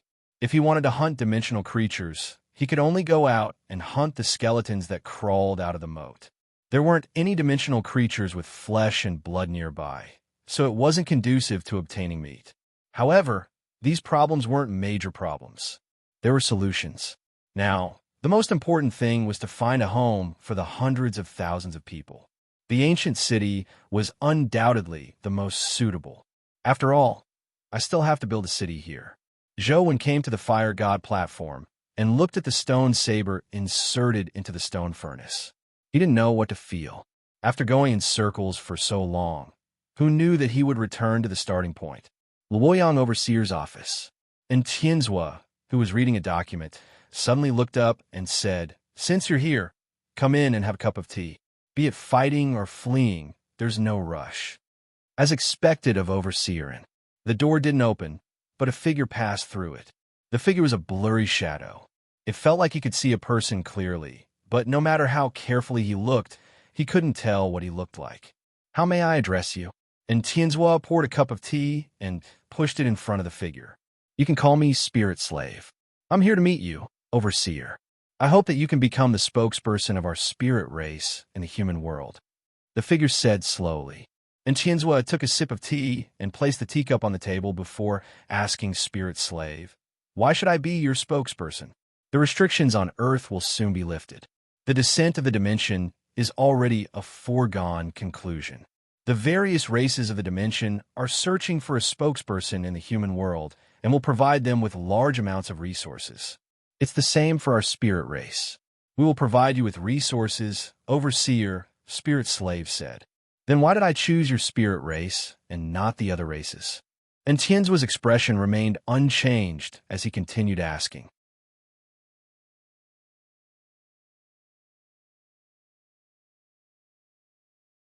Chapter 1663. The resources the 6 sacred races have are indeed much more than our spirit race. What they can give you might not be what we, the spirit race, can give you. However, the 6 sacred races have been setting up on Earth for many years. They have long gathered countless human geniuses. Even if they think highly of you, the resources they give you are only a fraction or even a tenth of what they have, Spirit Slave said. A large race is a large race after all. Even if it's a tenth, it might not be less than what you can give. Furthermore, as the saying goes, it's good to lean on a big tree. If I choose your spirit race, it's equivalent to fighting alone. By choosing them, not only can I obtain resources, but I can also have many helpers, right? And Tianzuo sat on a chair and placed his hands on the table as he calmly looked at Spirit Slave. You're right. However, those sacred races might not think as highly of you as we do. It's impossible for them to meet you personally as their clan leader, much less give you guidance. This is our race's sincerity. Your clan leader wants to meet me? And Tianzuo revealed a look of surprise. Yes, although our race hasn't reached the position of a sacred race, our clan leader is a powerful existence that can be ranked in the top 10 of the alien races. Spirit Slave's voice was filled with pride. In that case, I'll meet your clan leader who can be ranked in the top 10 of the alien races, and Tianzuo said. This time, Spirit Slave was slightly taken aback. He never expected Tianzuo to agree just like that. He swallowed the words he had prepared. Why? Can't I meet him now? And Tianzuo said indifferently. Of course you can. However, with Earth's current openness, it's still a little troublesome to enter the dimension. I can only ask you to leave Earth with me first before using some means to enter the dimension. Luo Yang's family. Lima Bai, you don't have to answer me immediately. You can take your time to consider. Lima Bai sat in front of the desk lamp. The light illuminated his shadow on the wall. The shadow was completely different from his actions and could even produce a sound. There's no need. Take me to meet your Lord of Evil Spirits, Lima Bai said. What a wise choice. The shadow let out a ghostly laugh. In the next second, the desk lamp extinguished and the room turned pitch black. North District's ultimate family clan. Lance, tell me your answer. A resplendent silhouette floated in front of Lance. Under the immense pressure, Lance's companions couldn't bear it and knelt on one knee. Their faces were all twisted and their bodies were covered in sweat. The Divine Emperor Temple has so many holy disciples. Why do they still need me? Furthermore, the person corresponding to your Divine Emperor Temple should be someone from the Cape family, right? Why don't you go to the Cape family to choose someone? Why are you looking for me? Lance's entire body was trembling, and his legs were almost broken. However, he still forced himself not to kneel down. There can only be one emperor in this world. Since you're here, you'll be the only emperor of our race's sacred temple. The light continued. But everyone wants to be the emperor. If you want to be the emperor, you must constantly accept the challenges of others. If you lose, you will become a bandit. If you don't lose, those who want to be the emperor will endlessly challenge you until you die or are defeated. Tell me, your choice, it doesn't matter. The key is that I like the feeling of winning all the time, Lance said seriously. In Guide Ancient City, Zhou had already investigated the ancient city in the past few days. Apart from the lack of dimensional creatures, it was more suitable as a human city in every aspect. The city was large enough. Not only was the city large, but many buildings also had large spaces inside. The entire city was many times larger than it looked from the outside. Furthermore, there was plenty of water here. There were many stone wells in the city, and the underground water in the wells was endless. It could be planted or farmed. As long as there was water, food was self-sufficient. The only latent danger was the stone saber on the fire god platform. If the stone saber was pulled out, It was unknown what changes would happen to the ancient city. As for the humanoid monster, it had been completely tamed by Zhang Yuji. It followed Zhang Yuji at all times like her bodyguard. However, apart from Zhang Yuji, it would have a strong desire to attack other humans. However, with Zhang Yuji around, it wouldn't really attack humans. How is it? Have you decided? Do you want to build a city here? Zhang Yuji asked Zhou Wen with a smile. Let's do it here, Zhou Wen replied with a nod. He had already considered it very carefully over the past few days, so there was nothing to hesitate about. Upon hearing Zhou Wen's answer, Zhang Yuji sighed. From the looks of it, I've jumped from one cage to another. This isn't a cage. This is a home, Zhou Wen said. Then I'll choose the best room in the house. Zhang Yuji smiled again. Zhou Wen left the ancient city and returned to the base. Zhang Yuji and the Zhang family stayed behind in the ancient city. It wasn't that Zhang Yuji didn't want to return, but that she couldn't leave. She needed to continue nurturing her relationship with the humanoid monster, hoping to control him as much as possible to prevent any accidents from happening when a large number of humans were transferred in. Just as Zhang Yuji had said, if the city was really built, it would be very difficult for her to leave in the future. Zhou Wen returned to the base and asked a few people before finding Li Xian in the meeting hall. He then realized that Feng Qiuyan, Ming Xiu, and Qin Zhen were all there. Old Zhou, you came back just in time. They've encountered some trouble. Give them some advice, Li Xian said as he pointed at Feng Qiuyan and Ming Xiu. What happened? Zhou Wen imagined that something had happened to their family when he saw that they were fine. Feng Qiuyan's expression was solemn as he looked at Zhou Wen and said, Coach, a race from a dimension wants the two of us to be their spokespeople on Earth. Which clan sought you out? One of the 6 races of the Holy Temple? Zhou Wen wasn't surprised when he heard that. He had already learned from Wang Mingyuan that the seal on Earth was weakening. The terrifying existences of the dimension didn't dare to enter Earth themselves to take the risk. They would definitely find some humans to replace them to figure out what was on Earth. Feng Qiuyan and Ming Xiu were the cream of the crop among humans, so it wasn't surprising that a race from a dimension would seek them out. No, they're all races I've never heard of. The one looking for me is from some race, and the one looking for little Yin Yin is from some phaseless race. Ming Xiu paused before continuing. They said that they will let us enter the dimension to cultivate for a period of time and give us sufficient resources and help to advance to the calamity stage. Coach, do you think we should go? Zhou Wen looked at Ming Xiu before looking at Feng Qiuyan. He shook his head and sighed. The answer is already in your hearts.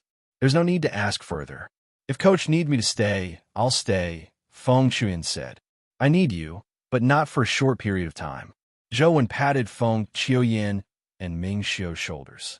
Just respect your heart, but you still have to be careful. Those fellows from the dimension aren't good people. You can take advantage of them, but be careful not to suffer a loss. The base's situation is so bad now. If we leave, will the base be able to defend itself? Ming Xiu asked worriedly. Don't worry. I've already chosen a city. There's no need to build it. We can move there immediately, Zhou Wen said with a smile. There were no airtight walls in the world. The news of the dimensional races choosing spokespeople among humans quickly spread in the Federation.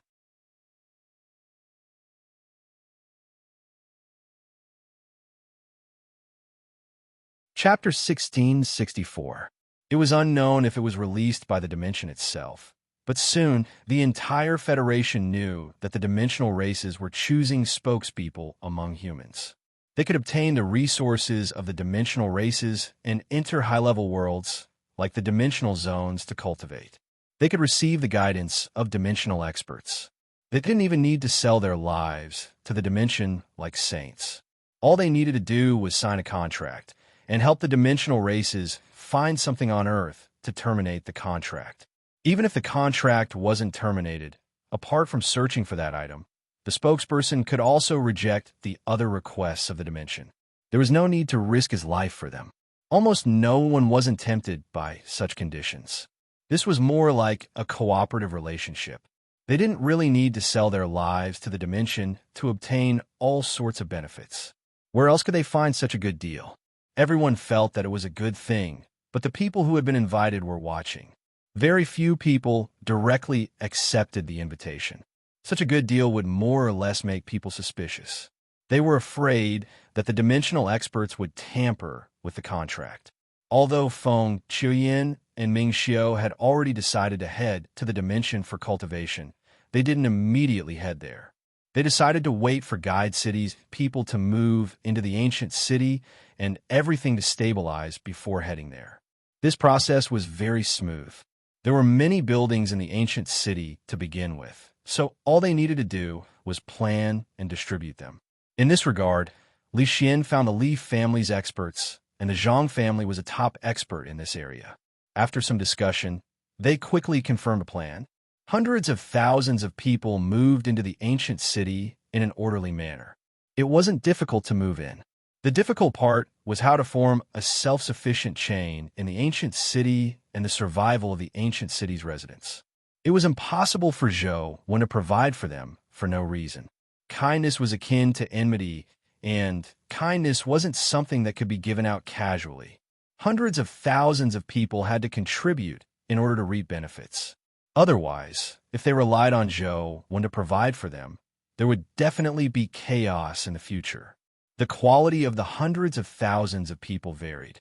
Their combat strength was basically very low, so Zhou didn't expect them to really fight. Those who could fight were given the opportunity to hunt dimensional creatures to exchange for resources. Those who couldn't fight were engaged in farming, business, education, and administration. These complicated planning and work were basically handled by Li Xian and the Zhang family. The Xia family was also involved, so Zhou wasn't willing to put his mind on it. Apart from grinding dungeons every day, Zhou spent more time on advancing his various primordial energy arts to the domain. I have to become a real calamity as soon as possible. After some thought, Zhou decided to make another trip to Luoyang. Firstly, he wanted to bring Yer back. Secondly, he wanted to make a trip to Small Buddha Temple. He wanted to see if he could find an opportunity to advance the small perfection of Wisdom Sutra to calamity. The Rubik's Cube has lit up again. Another person has challenged the Star Palace Dimensional Zone. It's actually a human. Furthermore, he looks a little familiar. Isn't that the famous good-for-nothing from the family of gods? Emohi, who can't do anything and doesn't learn anything. Why did he run off to challenge the Star Palace of the Rubik's Cube? Isn't he just seeking death? That's not right. How'd he get in? Didn't it take 4 people to open the Rubik's Cube? Would the family of gods sacrifice 3 lives just to send Emohi up? What's the point? It was no wonder that people were surprised. Emohi was considered a rather famous person in the West District and even in the entire Federation. Of course, this fame wasn't a good one. Being born in a family like the family of gods, not only was Emohi's talent and aptitude extremely poor, but he only condensed his life providence to become a legendary in his 20s. What left people even more speechless was that the life providence he condensed was extremely useless. It was called harming others without benefiting oneself. The life providence of unkillable that appeared in Gudu only meant that it couldn't kill. Emohi's was even worse. If Emohi were to harm others, not only would others be fine, but he would also be injured. The simplest example was Emohi using a knife to slash at someone's neck. In the end, the person was fine, but his head was chopped off. Of course, Emohi had never really chopped off someone's head. When he hunted dimensional creatures, he suffered a backlash. One could imagine how desperate Emohi was when he finally condensed his life providence after more than 20 years.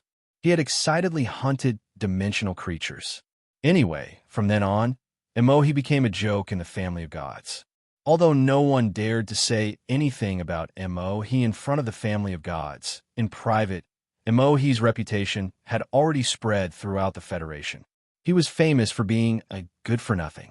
Now, Emohi had actually ascended the magic cube and entered the Dubby Star Palace. It was no wonder those who knew him were surprised. Everyone stared at the screen in a daze.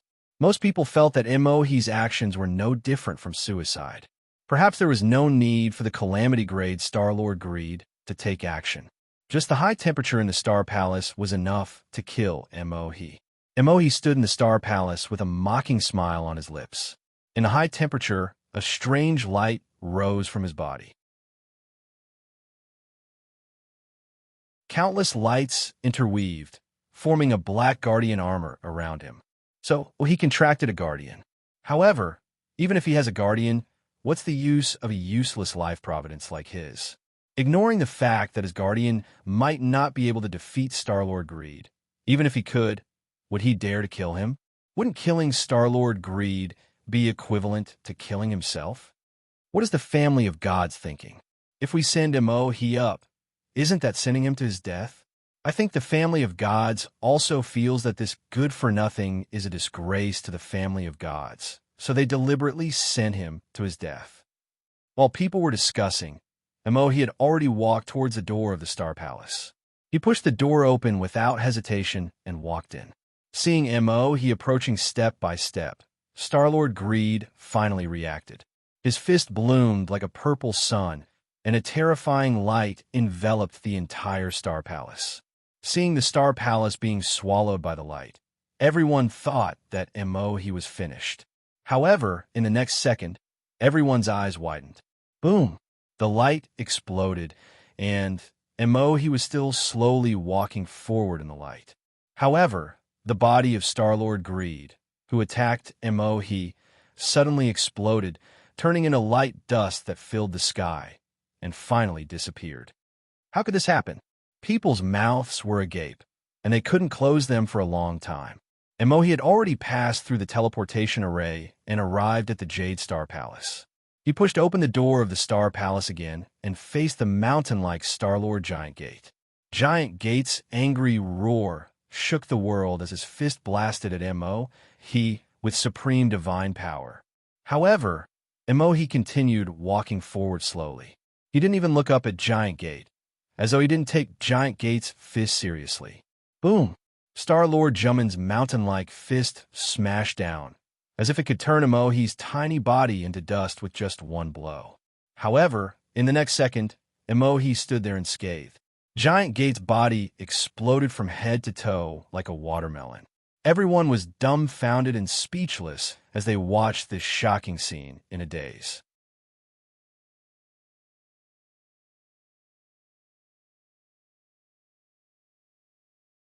Chapter 1665. Ordinary people would only find the scene before them incredibly shocking. Unexpectedly, Emohi did not even move his hand and managed to kill 2 star venerates. He was unimaginably strong. What's more, Emohi used to be famous, and now it seemed even more unbelievable. As for some of the top human figures, they roughly guessed that Mo might have the ability to reflect damage. It shouldn't be as simple as a simple rebound. Li Xian pondered for a moment and said, the ability to reflect damage typically consumes a certain amount of energy during the rebound process. Therefore, the strength reflected won't be greater than the user's strength. However, Emohi's situation is clearly different. The strength of his rebound is even stronger than that of the 2 star venerates. Xia Xianyue, who was also watching the battle, nodded and said, perhaps the rebound isn't power, but the damage itself. That's very possible. Li Xian felt that what Xia Xianyue said made sense. Zhou Wen was also watching the battle.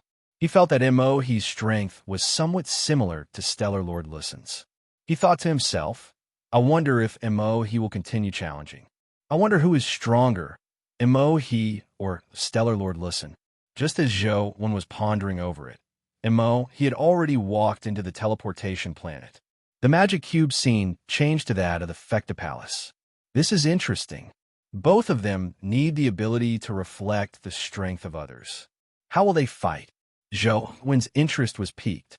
Back when Zhou Wen fought Star Lord Listen, he had used the power of Human Emperor to kill Star Lord Listen. Otherwise, any power that struck Star Lord Listen would rebound.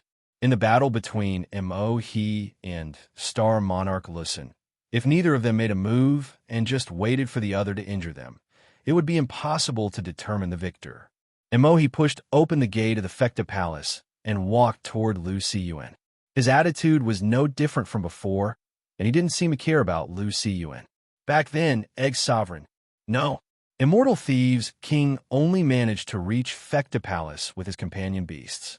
He failed to kill Stellar Lord Lutsuan.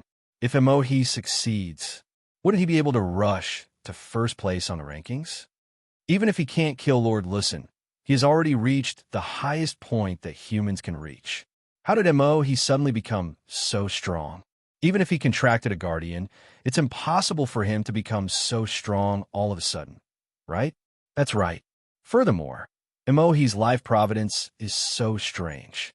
It should be impossible for him to kill his opponents. How did he kill 2 Stellar Lords so easily? The spectators were all talking about how Emohi had become so strong. Moreover, they also wanted to know if Emohi could create a miracle by killing Star-Lord Lutsuan and taking first place on the Rubik's Cube ranking. Emohi walked towards Star-Lord Lusen step by step, and everyone's eyes followed his movements. Star-Lord Lusen sat there without any intention of getting up. If they don't take action, it'll be an unresolvable deadlock. Just as Zhouwen was thinking, he saw Emohi attack first. He threw a punch at Lord Lu Siyuan.